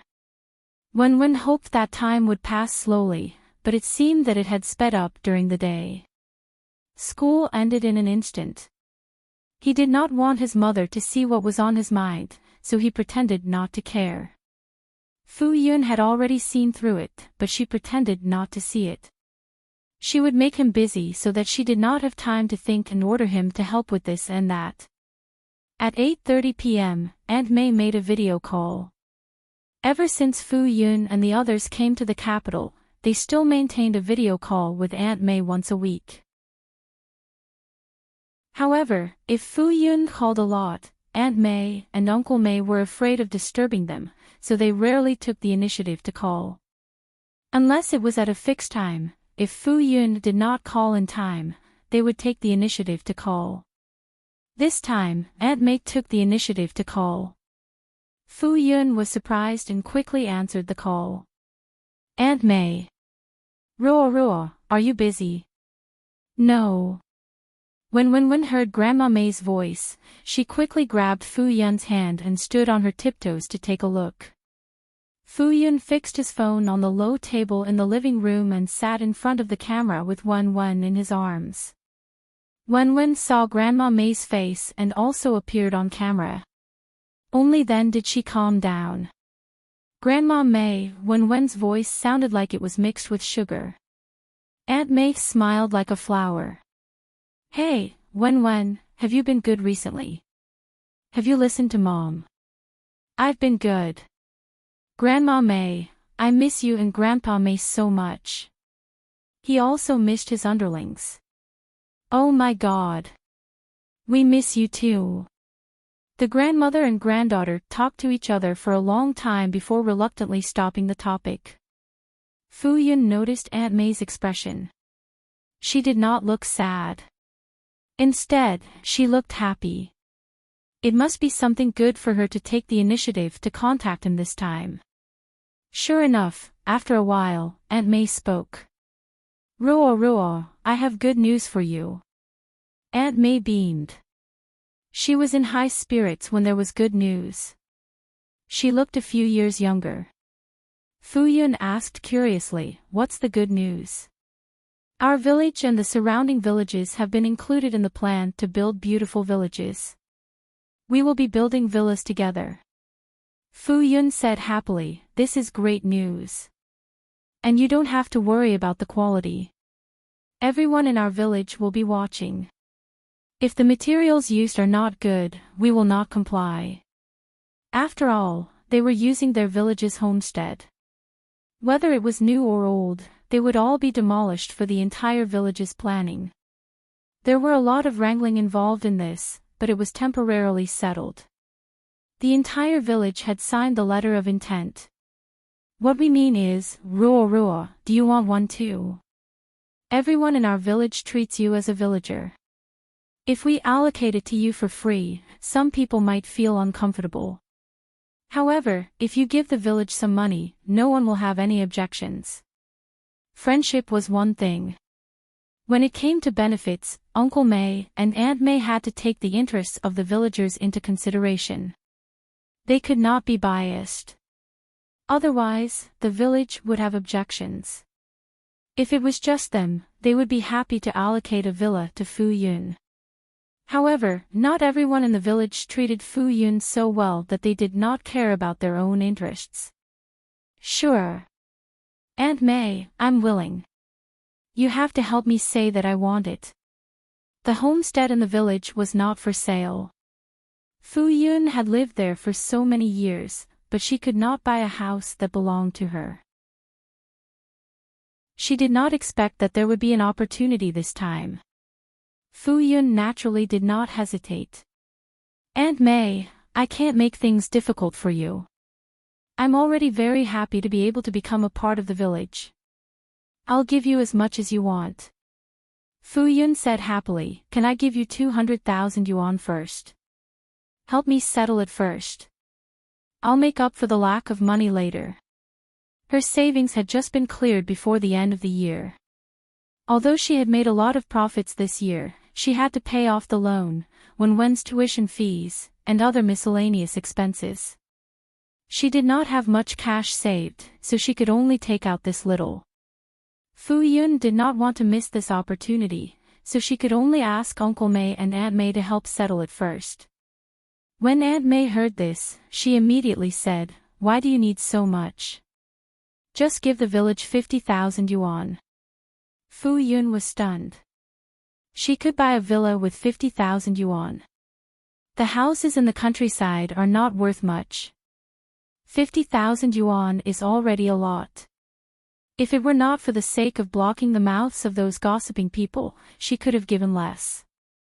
In order to prevent Fu Yun from hearing any gossip in the future, she specially mentioned a little more.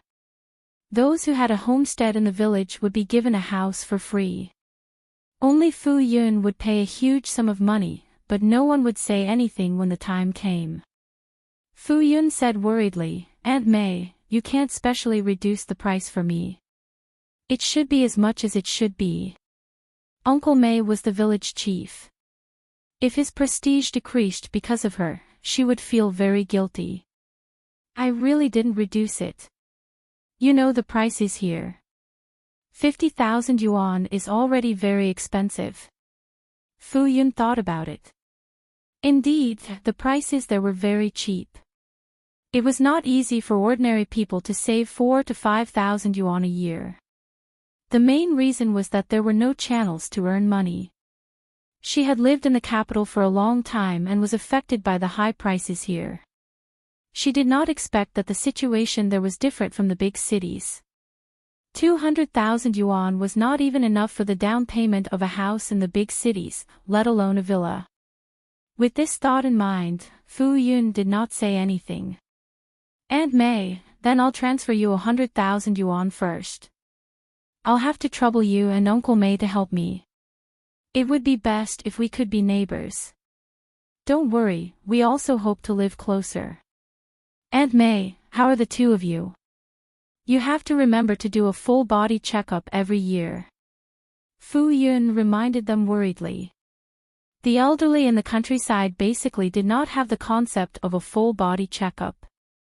They would only go to the clinic for minor illnesses and pains.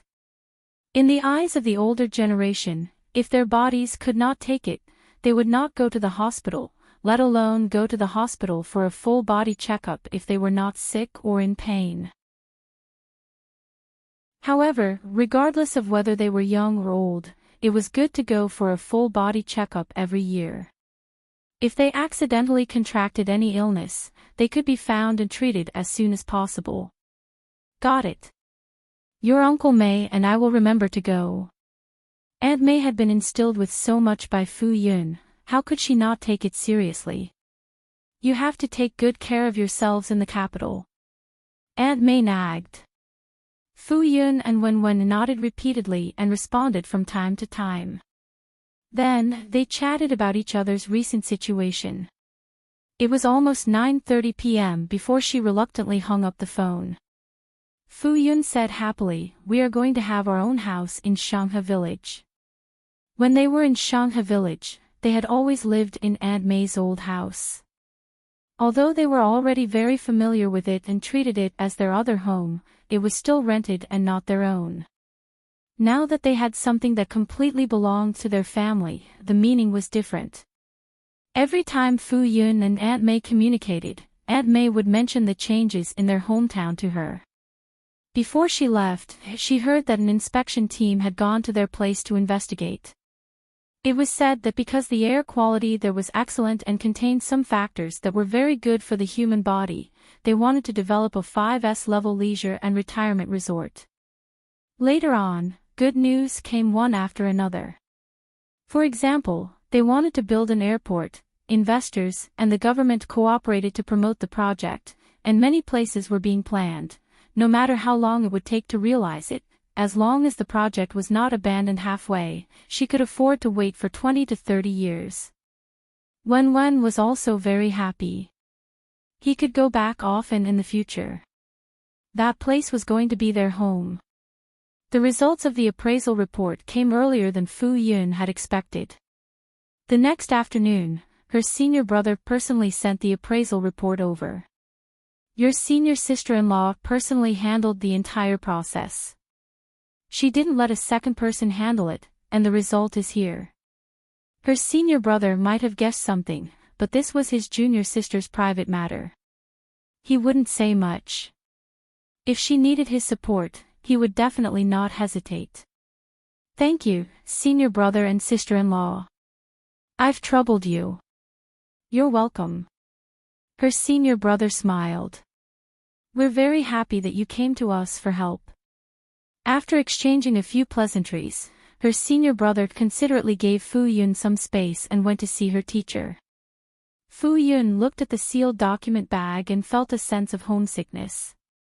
She could guess the result, but when it came to it, she didn't dare to look at the result. After an unknown period of mental preparation, Fu Yun took a deep breath and tore open the seal. She took out the paper inside. Seeing the results of the appraisal, the parent-child relationship was 999%. Although it was an expected result, Fu Yun suddenly felt that the dust had settled. It was really. Fu Yun put the document away and sat quietly for a while. Her mind was blank. After a while, she walked out. Her senior brother had already left. Only Uncle Guo was watering the orchids in the flower shed. Fu Yun looked around and then picked up a pair of scissors to trim the leaves. Uncle Guo noticed Fu Yun and asked casually, "What's going on between you and Siyu recently?" Although Uncle Guo rarely returned to the villa recently, he would quickly know if there was any trouble. It was quiet in the flower shed. After a while, Fu Yun said to Uncle Guo, "Uncle Guo, they are biological father and son." Uncle Guo was one of the closest people to Fu Yun other than Wen. He would find out sooner or later. Fu Yun couldn't continue to hide such a big matter from him. Now that the appraisal report was out, it was time to confess to Uncle Guo. Fu Yun's words were without rhyme or reason. When she wanted to add on, Uncle Guo had already nodded his head in understanding. Fu Yun saw that he wasn't surprised at all and asked doubtfully, "Uncle Guo, you already knew?" "You already knew. When did you find out? How did he know?" Fu Yun's face was full of question marks. Uncle Guo said, "I didn't know. He just had such a guess previously.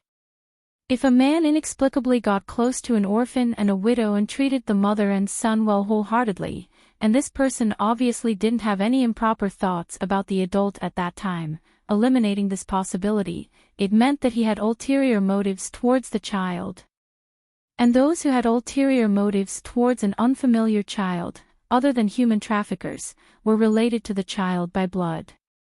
Isn't this very obvious?" Fu Yun. She was too naive at that time and didn't think too much. And she couldn't say why Uncle Guo didn't remind her. She felt that Uncle Guo would definitely scold her for being stupid. Uncle Guo frowned and asked, "What's his plan now? Does he want the child back?" Fu Yun shook her head. "The child still belongs to me, but he wants to exercise his rights and obligations as a father and raise the child with me. If it weren't for the fact that Siyu didn't have any intention of snatching the child from her, Fu Yun wouldn't be so calm." "What about you? Don't you intend to be responsible for you?" Fu Yun quickly waved her hand. "He doesn't need to be responsible." It was hard to tell the elders that it was a mistake and no one needed to be responsible for anyone. If they didn't have a child, then it would be a love affair. Uncle Guo frowned unhappily. He was so attentive to his Ruoro just now. Was it just for the child? This relationship is unclear. Are you going to accept it when others criticize you in the future? Fu Yun scratched her face awkwardly. The situation here is more complicated. Anyway, Uncle Guo, don't worry. I won't be at a disadvantage. Why should I care? Fu Yun smiled and said, "Besides, if I'm bullied, I still have Uncle Gua and so many seniors to stand up for me. I'm not afraid at all. Humph. Uncle Gua snorted coldly. By the way, Uncle Gua, Aunt May told me last night. Fu Yun quickly changed the topic. Uncle Gua didn't harp on it and changed the topic. His village was also under construction, so his share of the family would not be reduced. In the afternoon, Fu Yun took a document bag and went to fetch Wen home. In the car, she looked at Wen and wanted to say something but stopped. Wen's heart skipped a beat.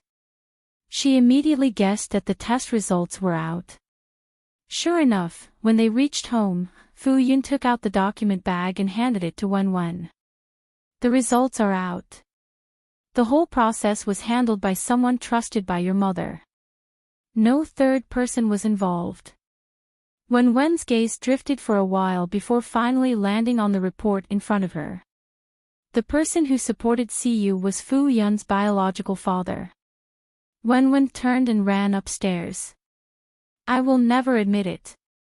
Wen. Fu Yun chased after her for a few steps and ran up as well. Wen had already run into the room and locked the door. The solid evidence was out. Even if he was deceiving himself, Wen couldn't accept this fact. He couldn't get over the hurdle in his heart. Even though he knew that the trajectory of his previous life and this life were completely different, he still couldn't let go of it. He knew that he couldn't be blamed, however, if he really wanted to describe this feeling, it might be that he couldn't calm down. If he had appeared by their side in their previous life, would it not have been a tragedy? He only knew that his mother had passed away early in his previous life, but he didn't know what exactly happened. Fu Yun shouted a few times outside. She really didn't understand. She didn't know why they could get along so well when they were blood-related. After knowing that, Wen was so repulsed.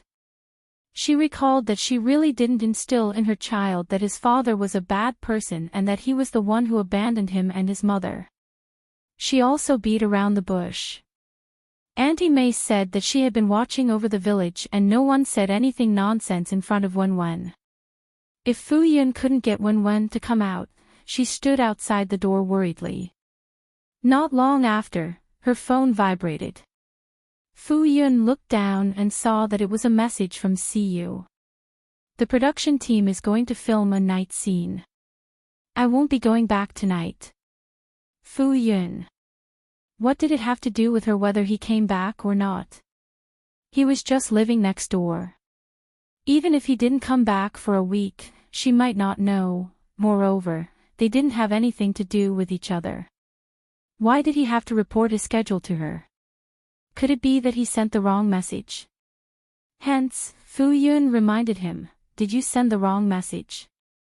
No. Fu Yun looked at the document in her hand and thought for a while. She said, the test report is out. He was one of the parties involved. Since the results were out, he had to know about it. There was silence on the other side and there was no reply. Fu Yun didn't care. Seeing that Wen was still inside and didn't come out, she decided to use her trump card. Boo-hoo. Wen, are you not going to see Mommy? Mommy is so sad, boo-hoo. Fu Yun had just cried for less than 40 seconds when the door was immediately opened. Mommy, don't cry. I didn't see Mommy. Fu Yun Ruo quickly hugged Wen, who was extremely anxious. Wen took a closer look. There were no tears in Fu Yun's eyes. He had been deceived. Fu Yun hugged Wen's soft body and threatened, if you enter the house and lock the door again, I will really cry for you to see. Wen. Mommy is too evil. Fu Yun carried Wen and walked to the first floor. Wen hugged Fu Yun's neck and didn't move. He knew that he was quite heavy. If he moved, what if his mother hugged him tightly and the two of them fell? Fu Yun carried him to the sofa and sat him down. She tapped his little nose and said, don't run around. Wenwen didn't say anything. He was going to throw a tantrum. Qian Xingnan was already preparing dinner in the kitchen. Fu Yun took care of Wenwen and went into the kitchen to help. Tonight's dinner was relatively simple and was ready very quickly. Fu Yun called Wenwen, who was sitting at the small desk and doing homework, to have dinner. Just as she scooped the rice, she heard the doorbell ring. Fu Yun put down the bowl. "I'll go and take a look." Wenwen looked over warily. Her big eyes clearly said, "Is it Siyu? Don't open it." Fu Yun comforted her. "He has to film a night scene tonight. It's not him." Fu Yun walked out and clearly saw the person standing at the door on the surveillance screen at the entrance. It was Siyu. Fu Yun. She quickly glanced at Wenwen and then walked out. No matter what, she had to send him away first. Otherwise, if Wenwen found out, he would probably be so angry that he wouldn't be able to eat. Fu Yun went out to open the door and immediately said, "Don't you have to film a night scene?" Siyu said, "The report is out." When he heard the news, how could he be in the mood to film? He hurriedly rushed back. "Wenwen, do you believe me now?" Fu Yun couldn't help but ask, "Aren't you going to ask what the results are?" Siyu said with certainty, "It's obvious. I know it must be." Fu Yun couldn't help but probe, "What if it's not?" "It's impossible." Fu Yun. "All right. Ruoruo, there's something I want to tell you." Fu Yun turned back to look at the door, afraid that Wenwen would run out. She hesitated for a moment. "It'll be quick. It won't take more than a few minutes." Siyu's voice had a pleading tone. "All right." This was not a good place to talk. Fu Yun was also afraid that Wenwen would run out and see Siyu, so she went to Siyu's courtyard. "What's the matter?" Fu Yun felt that she was a hypocrite. Every time she said that she wanted to keep a distance from Siyu, she still maintained contact with him. She suddenly realized a problem. With Wenwen as a bridge, she might not be able to completely draw a line with Siyu. "I'm very sorry," Siyu said directly. "When I first got close to you, I thought that if I could become friends with you and become close to you, you wouldn't be so against me when you found out about my identity in the future. After all, we wouldn't be strangers then. At first, I just wanted to fulfill my responsibility as a father so that you would be able to accept my existence in the future. Indeed, after I found out that Wenwen was my child, I approached you with ulterior motives. I apologize. It's my fault. It's my first time falling in love with someone. I don't have any experience. Yuan Axan is right. Feelings can't be calculated. Whether it's kinship or love, it's all my fault in the past. I'll work hard to be a good father and be a good husband." Fu Yun's expression was complicated. She wasn't a fool. How could she not tell if someone was sincere or not? It was because she knew that he truly loved and doted on Wenwen. If Fu Yun saw that Wenwen also liked him, she would turn a blind eye and ignore those unreasonable aspects. Deep in her heart, she also had a selfish side. Wenwen didn't have a father. She hoped that more people would like Wenwen and dote on Wenwen to make up for this gap. If she thought about it more, she would naturally be able to see Siyu's motive. If she wanted to blame someone, she could only blame herself. She was blind back then. Why didn't she think of taking a look? With Siyu's recognizable face, she would definitely be able to remember it with just one look. That way, there wouldn't be so many problems later on. It was true that Siyu had done something wrong, but she had also done something wrong. "I also want to apologize to you for what happened that night. Although I was also drugged that day, I still had some rationality in the beginning," Siyu explained.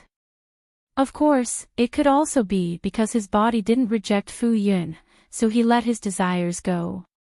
Otherwise, he wouldn't have lost control. But in the end, he was still wrong. When Fu Yun heard this, she suddenly asked worriedly, "Will this affect Wenwen's body?" Both parents had remnants of drugs in their bodies. Would it affect Wenwen's body? Back then, she was afraid that it would affect Wenwen's body.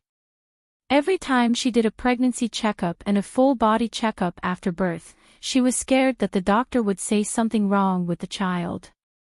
She had done a lot of research. When a mother was pregnant with a child after taking drugs, it was easy to give birth to a deformed child or affect the child's intelligence. She was only relieved when the child was completely fine. Now, another gene provider said that he was also drugged at that time. Fu Yun thought about it. Wenwen had always been much shorter than other children of the same age. She didn't even reach the standard height. Was it because of this? Oh my God! Could it be that Wenwen had dwarfism? Fu Yun was so anxious that she almost cried. "See you." When he heard Fu Yun's worry, the corners of his mouth twitched. "Our son looks like me. It'll be fine." Fu Yun's eyes were brimming with tears. "Were you also this short when you were young?" "Yes, I'm this short. When you're 14 or 15 years old, your height will skyrocket." During the period when he grew the most, he seemed to be able to hear his bones cracking when he slept at night. However, there was a team of nutritionists at home. All aspects of nutrition were kept up, so there wasn't much discomfort. After Fu Yun heard this, she looked at Siyu's height of almost 1.9 meters and instantly felt relieved. She was worried and confused. In the original novel, Wenwen was also a tall and handsome man with long legs. How could he have dwarfism? Moreover, the doctor said that he was very healthy. Yes, Wenwen was a late bloomer. If you're really worried, you can do a full body checkup. Fu Yun nodded. Yes, she definitely had to do it. Other than this, don't you have anything else to say? Fu Yun blinked. What did she want to say? Siyu held his forehead. Forget it. He shouldn't have had any hope. Chapter 91. Fu Yun Ruo didn't want to talk anymore, so she had to go back quickly. Hence, she said goodbye to Siyu and hurried home. The moment Fu Yun Ruo entered the house, she saw Wenwen standing at the door with an unfriendly look in his eyes. Where did you go? Why did you take so long to come back? Hearing this questioning tone, Fu Yun Ruo quickly explained, the estate's property management looked for me to talk about something. I didn't notice that we were talking for so long. I didn't see you when I went out. Wenwen's eyes widened. His mother had actually lied to him. Could it be that the person who came was Siyu? That's because we went somewhere else to talk. Fu Yun Ruo almost couldn't find an excuse. She quickly held Wenwen's hand. Have you eaten just now? Mommy didn't eat. I'm so hungry. Qian Xingnan brought the food out of the kitchen and explained, Wenwen refused to eat. He insisted on waiting for you to come back. Hence, she took the food to the kitchen to warm it first. Fu Yun Ruo's heart ached as she touched Wenwen's stomach. She felt that this little watermelon had lost a little weight. She was annoyed. Siyu had picked the wrong time. It's Mommy's fault. Mommy shouldn't have forgotten the time. Wenwen was coaxed a little, and his expression softened. Then, he said with a straight face, don't do this again. Otherwise, I'll be angry. Mommy definitely won't do it again. Fu Yun Ruo quickly promised. Then, Fu Yun Ruo quickly served Wenwen food so that he wouldn't lose weight from hunger. After eating, Fu Yun Ruo accompanied Wenwen to do his homework. Then, it was time for the mother and son to interact. Fu Yunruo really wanted to ask Wenwen why he didn't accept Siyu, but after thinking about it, she decided to let them settle it themselves. In any case, she was unconditionally on Wenwen's side. If Fu Yunruo didn't mention it, Wenwen Ruo took the initiative to bring it up. "Mommy, you have to be obedient." Yes, I'll be obedient. You can't be swayed by Siyu's sugar-coated bullets.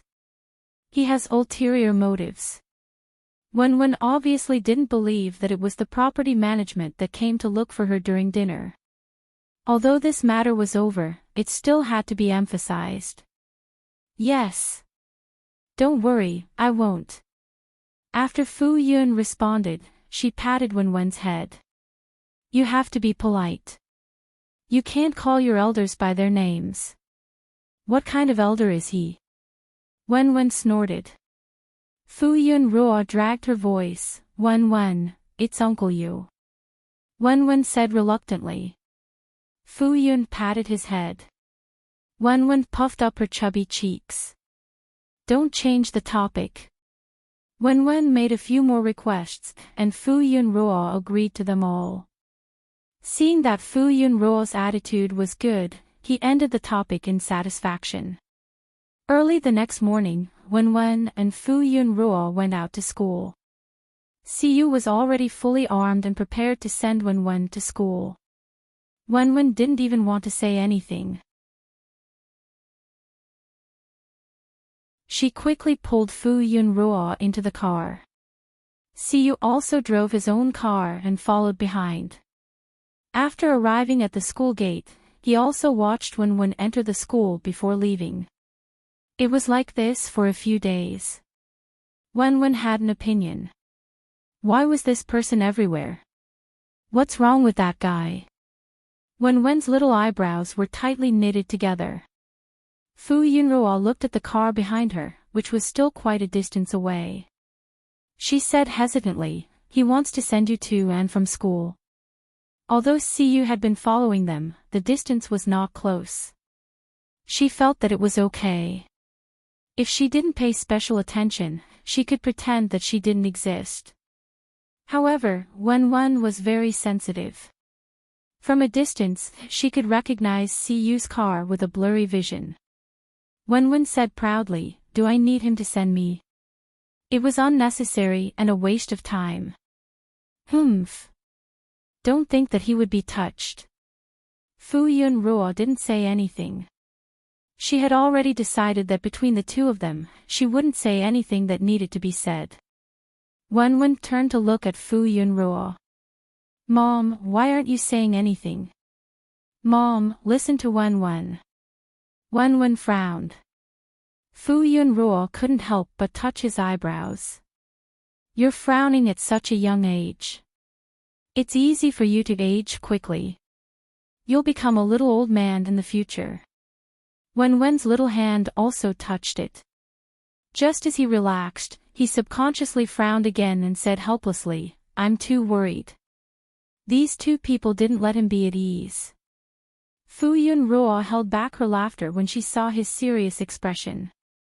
Little children shouldn't worry so much. Otherwise, you won't grow tall. Height was Wenwen's obsession, especially when he secretly measured his height every week. There was basically no sign of him growing taller. It was worrying. When Wenwen heard this, he immediately stopped talking. What if he really couldn't grow tall because he was thinking too much? Wenwen decided to pretend that he didn't see it, as long as it didn't appear in front of him. The next day, Fu Yunruo woke Wenwen up early in the morning and changed him into a cool and stylish set of clothes. "Mom, where are we going?" Wenwen's little head shook. Could it be that they were going to the flower garden? To the set. Fu Yunruo said, "The director said that there are still some scenes that need to be filmed." Wenwen was suddenly struck by lightning. Going to the set meant seeing Siyu. "I'm not going." When Fu Yunruo heard this, her face became serious. "Wenwen, do you want to break the contract?" Wenwen lowered his head and didn't say anything. He didn't want to face Siyu, we signed a contract with the set. If you say that you don't want to film before you finish filming, it's considered breaking the contract. We have to compensate the set 10 times. Do you want to be a person who doesn't keep his word? Wenwen thought about his high salary. How happy he was at first, but now that he thought about the compensation for breaking the contract, he was very disappointed. He couldn't afford it. Wenwen could only agree aggrievedly. All right. Chapter 92. Wenwen followed Fu Yun to the set and received a warm welcome once again. The movie was halfway through filming and many of the supporting actors had already finished filming their scenes. Although there were fewer people in the set, it was still very lively. After Wenwen was surrounded by a circle of people expressing their love and longing for him, director Mo called him over. There was even a small stool for Wenwen beside him. Director Mo smiled and said, "Wenwen, how's school going? Did the teacher praise you?" As he was still a child, the adult spoke to him in a childish tone. Wenwen could feel their warmth and kindness, so he patiently answered them one by one. He felt that he was speaking in a serious manner and was controlling his natural cuteness. However, for some reason, when the adults heard him speak, if they could see it, they could see that their little hearts were constantly emerging from their bodies. When Wenwen saw that Siyu was filming, he immediately turned his head and showed his disdain for Siyu. As the favorite of the crew, everyone paid a lot of attention to Wenwen. When they noticed his abnormal attitude towards Siyu, they secretly paid more attention to him. They thought that Siyu must have angered their precious Wenwen. They just wanted to see when Siyu would coax Wenwen. Director Mo naturally noticed Wenwen's mood and lowered his voice to ask, "How did Uncle Siyu anger our precious Wenwen?" In the past, Wenwen's eyes would always sparkle whenever he saw Siyu and the other veteran actors acting. These old guys liked Wenwen so much because of his cute appearance and his pure passion for acting. They had been in this industry for decades and it was not easy to find such a good seedling. They couldn't help but want to take good care of him and let him grow up well. They looked forward to the day when he would shine brightly and stand at the top of the world. Wenwen subconsciously puffed up his face and said, "No," Wenwen decided not to watch Siyu's acting anymore. She was determined not to learn from him. Director Mo chuckled and said, "Let Grandpa help you vent your anger." Director Mo suddenly shouted, "There are still some problems with the scene just now. Let's do it again." Wenwen. The others were puzzled, but they quickly got into position. Then, they res-hot the scene from before. When Wenwen heard the word cut, she quickly tugged at Director Mo's clothes. His face turned red. "Grandpa Mo, you can't do this." They had already finished filming. How could they deliberately cause trouble? Director Mo chuckled and carried Wenwen up to look at the footage that had just been shot. "Do you feel better than before?" Wenwen actually felt that there wasn't much of a difference between the two times and that it was already considered excellent. If she had to nitpick, the overall effect of the second time was slightly better. After Siyu finished filming, he walked towards them. Wenwen jumped up and ran away. His short legs moved so quickly that they couldn't keep an eye on him even when they shouted. Director Mo saw this and couldn't help but laugh. He teased, "Even the great best actors see has a day when you're avoided like a snake or scorpion." Siyu smiled nonchalantly. They were outsiders and wouldn't understand. Siyu looked at Wenwen, who had run to Fu Yun's side. The moment the little guy went to Fu Yun's side, he stuck to her and looked up at her with his little mouth.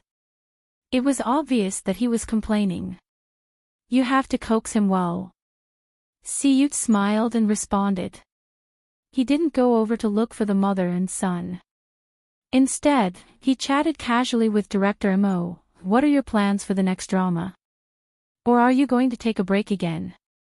Everyone in the industry was familiar with Siyu's habits. He filmed 1 or 2 dramas a year and would take a long break after each one. People with looks and ability were willful. No matter how low-key they usually were, they still had top-notch resources. Every time they appeared in public, they would be the most popular one. We'll see. See, you didn't give a definite answer.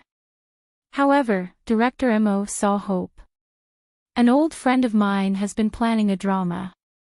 See if it's to your liking. His old friend had also wanted Siyu to be the male lead. When he found out that Siyu had snatched the role away from him this year and that there was little hope for him to take on a second drama, his old friend had scolded him countless times. Director Mo, you must be joking. The one you recommend will definitely be the best. Siyu smiled and changed the topic. But I'll have to look at the arrangements on my side. Understood. I'll ask my old friend to send the script to you on Axan. You can take a look at it when you have time and think about it before replying. Okay. Director Mo didn't let his old friend down. He instantly heaved a sigh of relief and laughed. Wen hugged Fu Yunruo's thigh and acted coquettishly for a while. When she inadvertently turned her head and saw Siyu and Director Mo chatting happily, she sulked. Fu Yunruo naturally saw Wen's mood. The little guy really didn't mean what he said. He obviously cared a lot, but he was one-sidedly throwing a tantrum. However, she didn't say anything. Instead, she took out a box of exquisite and cute pastries in the shape of small animals. Sister Xia specially made these for you. Wen's eyes were filled with curiosity. It seemed to be quite delicious. Fu Yunruo picked up a piece and brought it to Wen's lips. He opened his mouth and swallowed it in one gulp. Is it delicious? Wen nodded. It's delicious. Why else would people say that good food was the best way to eliminate a person's troubles? Wen was fed for a while and quickly became happy. After that, Wen filmed a few more scenes and was fed by the young brothers and sisters in the crew. After a day, her stomach became round.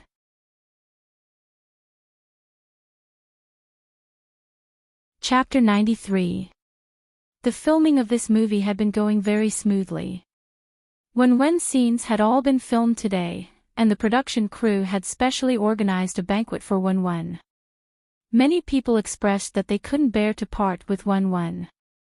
Many of them might not have the chance to work with Wen again, so they took the opportunity to give Wen many gifts. Fu Yun and Wen couldn't refuse even if they wanted to. After a while, they received a lot of gifts that they couldn't even hug. Fu Yun saw that there was basically nothing valuable, mainly homemade snacks and other things, so she didn't insist on rejecting their intentions. Director Mo also couldn't bear to part with this little guy. I have an old friend who is preparing to film a Xianxia movie series. Is Wen interested in being the child of the male lead? Although his old friend wanted a 7 or 8-year-old child, wasn't that like him? He was afraid that a 4 or 5-year-old child wouldn't know how to act. Seeing such a clever child like Wen, he would definitely be as reluctant to let go as he was. Wen looked over curiously, her eyes full of interest. Director, you're not being kind. I also want to film with Wen. Recommend me too. Xia Wanning only had a few scenes in this movie as a supporting female lead. This time, she shamelessly came to Wen's banquet. As the saying goes, the enemy of one's enemy is one's friend. Xia Wanning had been suppressed by Feng Shui for so long, and once she met Fu Yun and her son, she was unlucky and still couldn't get up. If it weren't for the Chang family, she would have fallen out of the entertainment industry long ago. Moreover, she heard that recently, if the head of the Chang family wasn't very satisfied with Feng Shui, it was uncertain whether that marriage could be maintained. Therefore, Xia Wanning felt that she was lucky to be friends with them. She was now an A-list movie queen and was very familiar with director Mo. Therefore, when she joked, Director Mo not only didn't get angry, but also laughed and said, "How can I leave you out? At most, I can only recommend you. Whether or not you succeed depends on you." "Thank you, Director Mo," Xia Wanning toasted Director Mo when one listened from the side and her eyes darted around. She remembered that there was a classic Xianxia movie series in this era. At that time, the female lead was Feng Shui. Because of that Xianxia drama, her fame rose to another level. If the female lead was still her. Wenwen blinked and asked curiously, "Is the female lead Sister Xia?" Xia Wanning said happily, "Thank you for your kind words. I won't let baby Wenwen down and try my best to succeed in the audition." Experience. A villain takes revenge from dawn to dusk. Xia Wanning almost couldn't help but hug Wenwen. "She's so cute.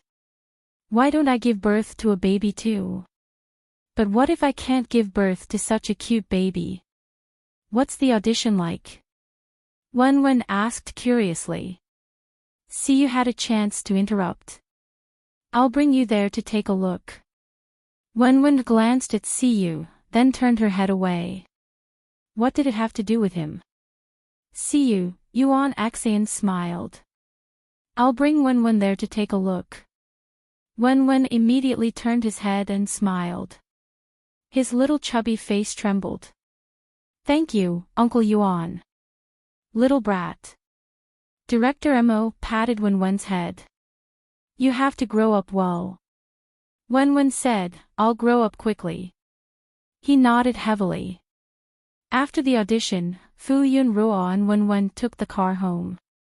The little guy was happy about something. From time to time, he would laugh like a little mouse who had stolen oil. Fu Yunruo asked curiously, "What are you laughing about?" "It's a secret." Of course, Wenwen wouldn't tell her. He finally had a chance to take revenge. He was happy. Fu Yunruo tapped his forehead and said sadly, "Wenwen, you're hiding secrets from your mother." Wenwen Ruo said seriously, "I've grown up and I'm a boy. There are some things that you girls don't understand. I can't tell you in the future. You have to get used to it." Fu Yunruo. He's so mischievous. Daughters are the most considerate. Why didn't she give birth to a little jacket? Chapter 94. Since Wenwen was curious about the audition, Yuan Axian decided on the role of the male lead in the Xianxia movie and discussed with the director to let the little guy go to the audition. The director naturally agreed to such a small matter. It was just a child. As long as he did not cause trouble at the audition, it was fine for him to come and take a look. Wenwen was very happy to hear Yuan Axian's words. He had asked around and found out that the female lead had not been decided yet. She had to go through the audition. He just had to think of a way to make her fail the audition. At first, not many people were optimistic about this Xianxia movie, but in the end, it became a dark horse. Compared to the previous sci-fi movie, this Xianxia movie attracted an unexpected audience and successfully created a series. Wenwen did not want Feng Shui to have another chance. Being kind to the enemy was being cruel to oneself. Because of this, Wenwen happily followed Yuan Axian to the audition after getting Fu Yunruo's permission. Fu Yunruo originally wanted to go with Wenwen, but coincidentally, someone asked her to talk about a collaboration that day. Thus, they met downstairs at the audition office. After the discussion, they went to find Wenwen and went home together. When Wenwen arrived at the audition, he suddenly saw Siyu in the limelight. His happy face immediately fell. Why is he here? He was simply haunting him. Was he the male lead of this movie? That was not right. He remembered that he was a little famous young man. Although he was the male lead, he did not have many scenes. After all, this was a Xianxia movie with a female lead. Siyu raised his eyebrows. I am the investor of this movie. Naturally, I have to come and see how the audition goes. Wen was speechless. He did not remember if he had invested in this movie. He did not want to be in the same room as Siyu, but he was afraid that if he was not there, Feng Shui would succeed in the audition. Wen was conflicted for a long time. In the end, she sat down on the stool beside Siyu with a dark expression. This small high stool was obviously specially made for him. If he didn't sit here, there would be no place to sit. If he sat on the other chairs, only the back of his head could be seen. Moreover, he was worried that there was something particular about these seats, so he could only obediently sit on the arranged seat. They weren't in the middle, so they weren't the examiners. However, Siyu's presence attracted the attention of the other examiners. Wen snorted coldly in his heart. One day, he would be the most popular child wherever he went. Siyu did not know that Wen was so ambitious that she wanted to surpass him. He took out 2 candies from his pocket and said, "These are delicious candies. Try them." The colorful candy wrapping the delicate and small candy looked very attractive at first glance. Wen turned his head away, disdainful. He was not someone who was so easy to please. Siyu opened one of the candies and put it in his mouth. "If you don't want it, I'll eat it all." Wen was even more annoyed. He was already so old, yet he was still eating candies. Shameless. Siyu looked at Wen's angry side profile. Her baby fat was even rounder because she was angry. He couldn't help but press on it with his finger. Hiss. It was soft and smooth. It felt great to the touch. Wen turned her head in shock and quickly covered her face. "You're teasing me. How dare you poke my face?" Wen frowned and said fiercely, "We're not friends anymore." Pfft. Siyu did not know whether to laugh or cry. He wanted to rub her little head, but her peach blossom eyes, which resembled Fu Yun's, stared at him defensively. Siyu regretfully gave up on that idea. "What do you mean by teasing? Can you use that word here? Also, when did we sever ties? Why didn't I know about it?" "We severed ties a long time ago." Wen snorted coldly. Siyu was speechless. The director, who looked like a Mithraea Buddha, chuckled and said, "Siyu, it's been so long and you still haven't managed to coax the little kid?" There were no secrets in the entertainment industry. The news that Siyu had somehow angered Wen had already spread throughout the industry. Everyone was happy to see Siyu suffer. Siyu shrugged. Little kids are a little hard to coax. Wen was angry. He had not coaxed her at all. He made it sound as if he had a big temper. "Ayoyo, look at you. You've angered the little kid. It's even harder to coax her now," the Mithraea Buddha said with a chuckle. "No wonder Siyu always liked to tease this little kid. She was so cute when she was angry." "It's my fault." Siyu admitted his mistake decisively. However, it seemed like he would do it again. If Wen had not wanted to watch the audition, she would have left long ago. Siyu was so annoying. Before long, the audition room was set up. The director saw that everyone was present and announced the start of the audition. Everyone quieted down instantly. Wen immediately perked up and looked at the slightly ajar door with bright eyes. The audition this time was basically for a few important roles. Otherwise, there would not have been so many people of status participating in the audition. The first audition was for the second female lead.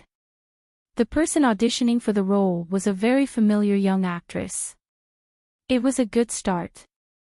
This young actress' acting skills were not bad. Many of the examiners secretly nodded their heads. Wen thought to herself that the audition from 20 years ago was no different from 20 years later.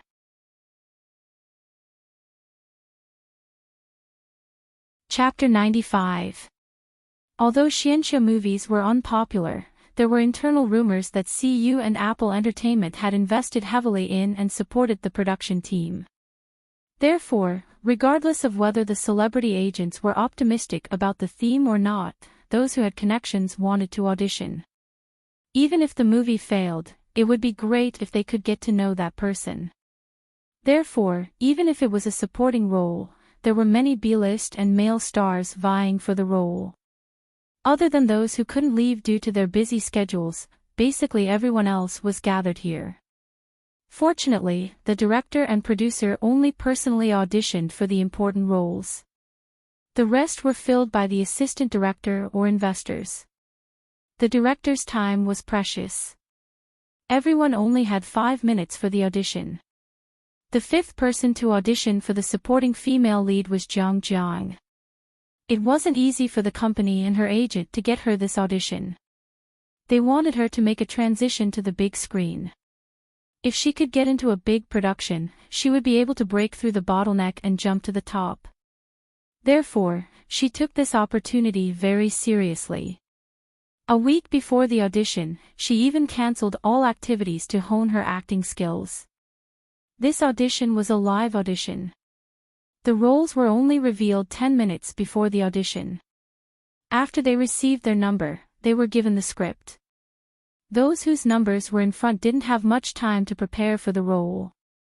Jiang Jiang's number was in the middle, so she was lucky. When Wenwen saw Jiang Jiang, he immediately sat up straight. Compared to Fang Shui's sister, Xia Wanning, who had never made a comeback in her previous life, Jiang Jiang was almost better than Fang Shui, even though Fang Shui was half retired after she married Fang Shui and had children. Later, when Jiang Jiang was at the peak of her popularity, she got married and retired. Although she wasn't as famous as before, she lived a good life with her husband.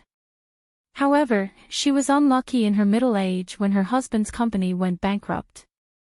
Wenwen knew her because she had helped him. Although it was just a matter of a few words to him, it was one of the few acts of kindness he had received. Wenwen didn't know that she had auditioned for this movie.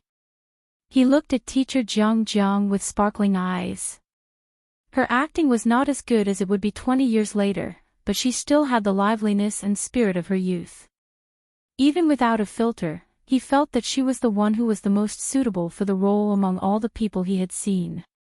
Siyu noticed Wenwen's unusual attitude and asked, "Do you think she acted well?" When Wenwen heard Siyu's voice, he instinctively wanted to give him a slap on the back of his head. However, when he thought about how teacher Jiang Jiang had not appeared in the film, it must have been because she had not been selected for the role, so Wenwen hesitated for a moment before deciding to help him. However, he knew that he was just a kid. It was one thing to be liked by others, but if he really wanted to change the adults' minds, he would need someone with authority to speak up for him. Therefore, with a serious face, Wenwen nodded and said, "You acted very well." Siyu was surprised and couldn't help but take a closer look. What kind of charm did this woman have that made Wenwen talk to him for the first time? What's so good about her? Wenwen looked at him with disdain. "You're making things difficult for me. I'm still a kid." He remembered his character.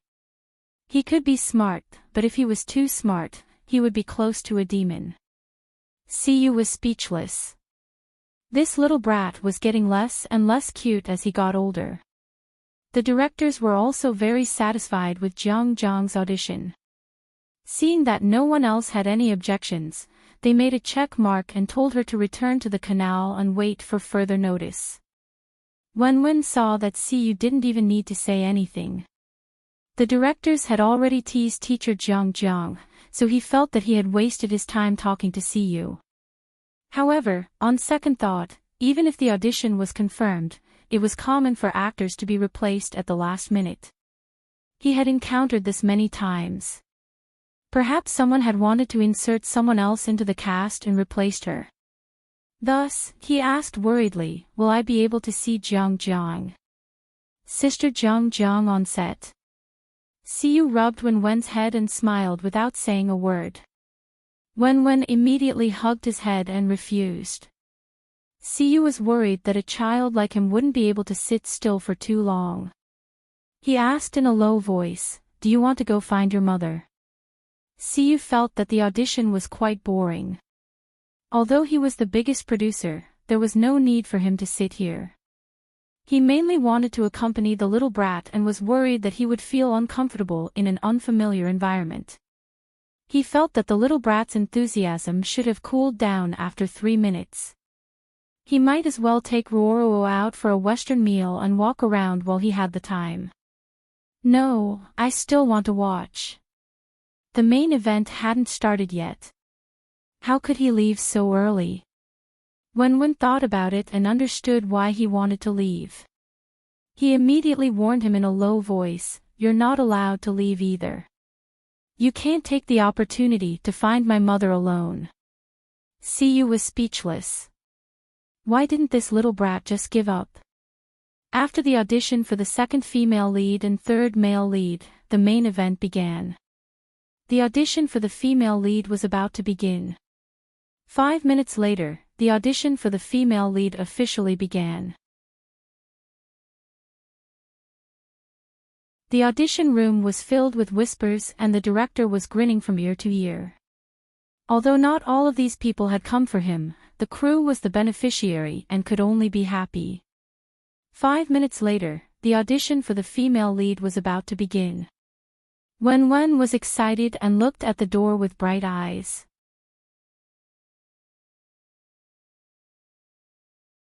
Chapter 96. The audition room was relatively quiet, but the waiting area outside the hall was bustling with noise and excitement.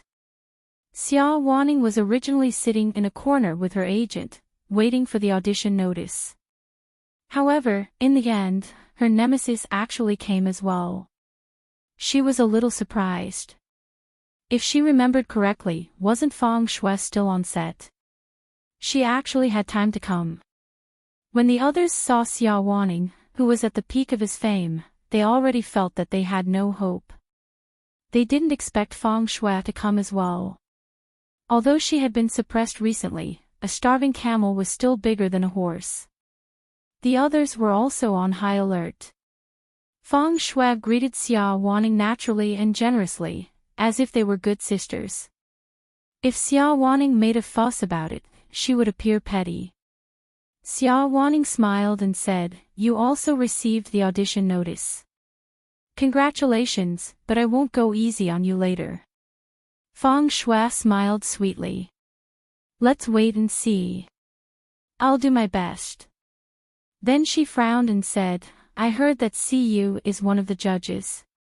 He and my sister are friends." She seemed to realize that she had misspoken and hurriedly changed the topic.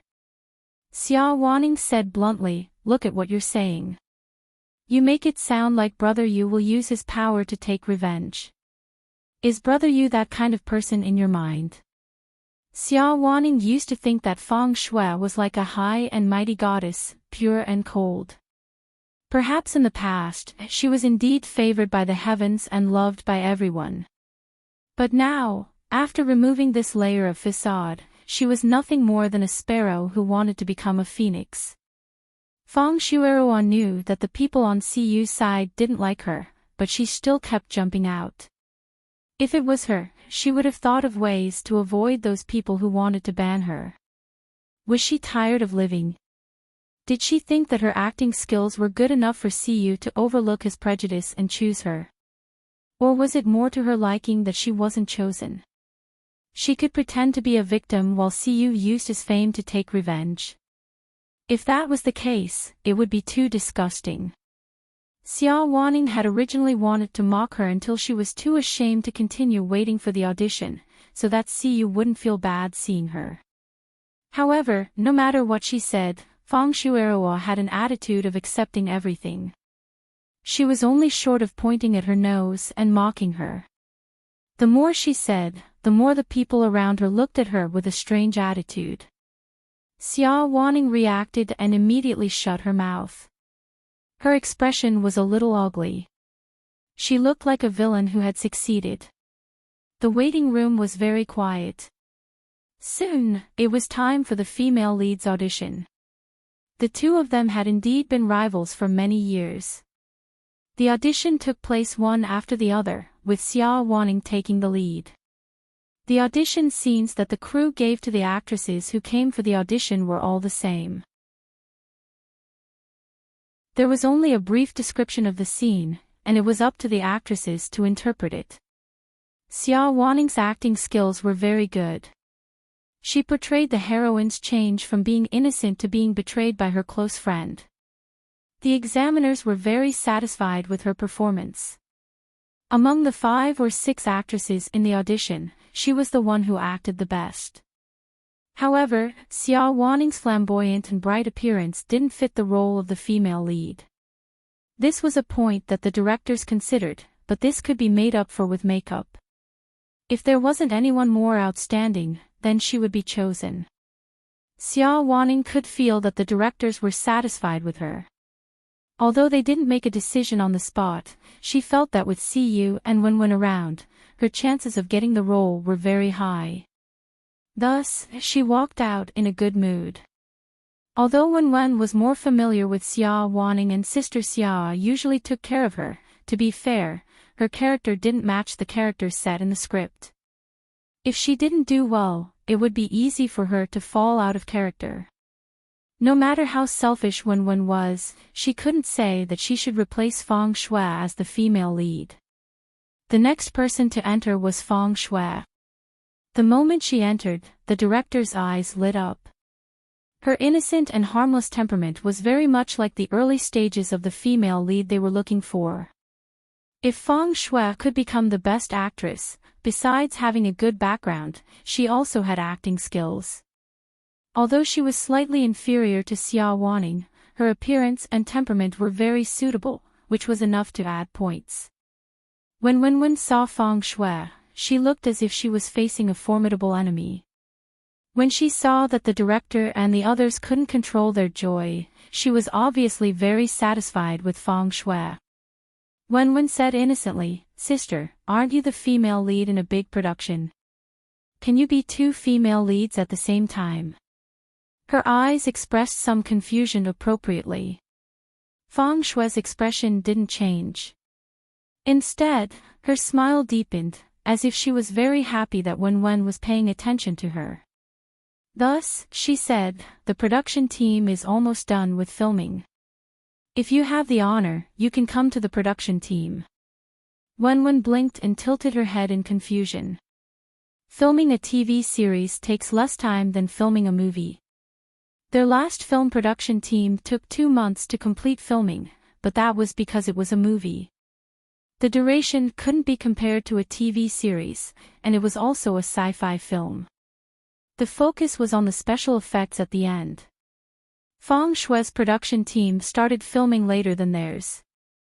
If it was a xianxia drama, it would take at least 4 to 5 months, right? She had almost finished filming the female lead in a month.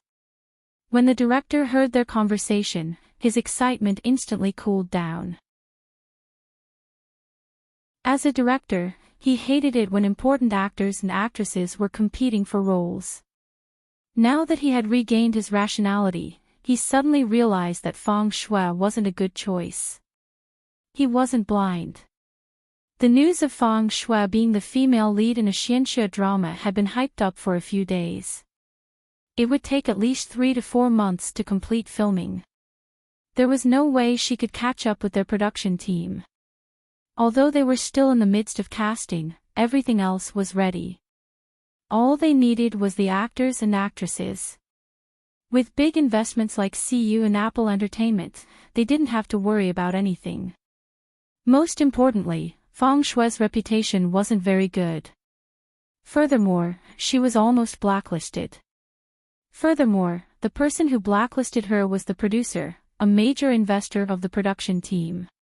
The director turned his head to the side and met CU's deep eyes that seemed to be smiling yet not smiling. He suddenly quivered and straightened his back. How depressed was he to have the idea of marrying her? The director coughed softly with an unfathomable look on his face.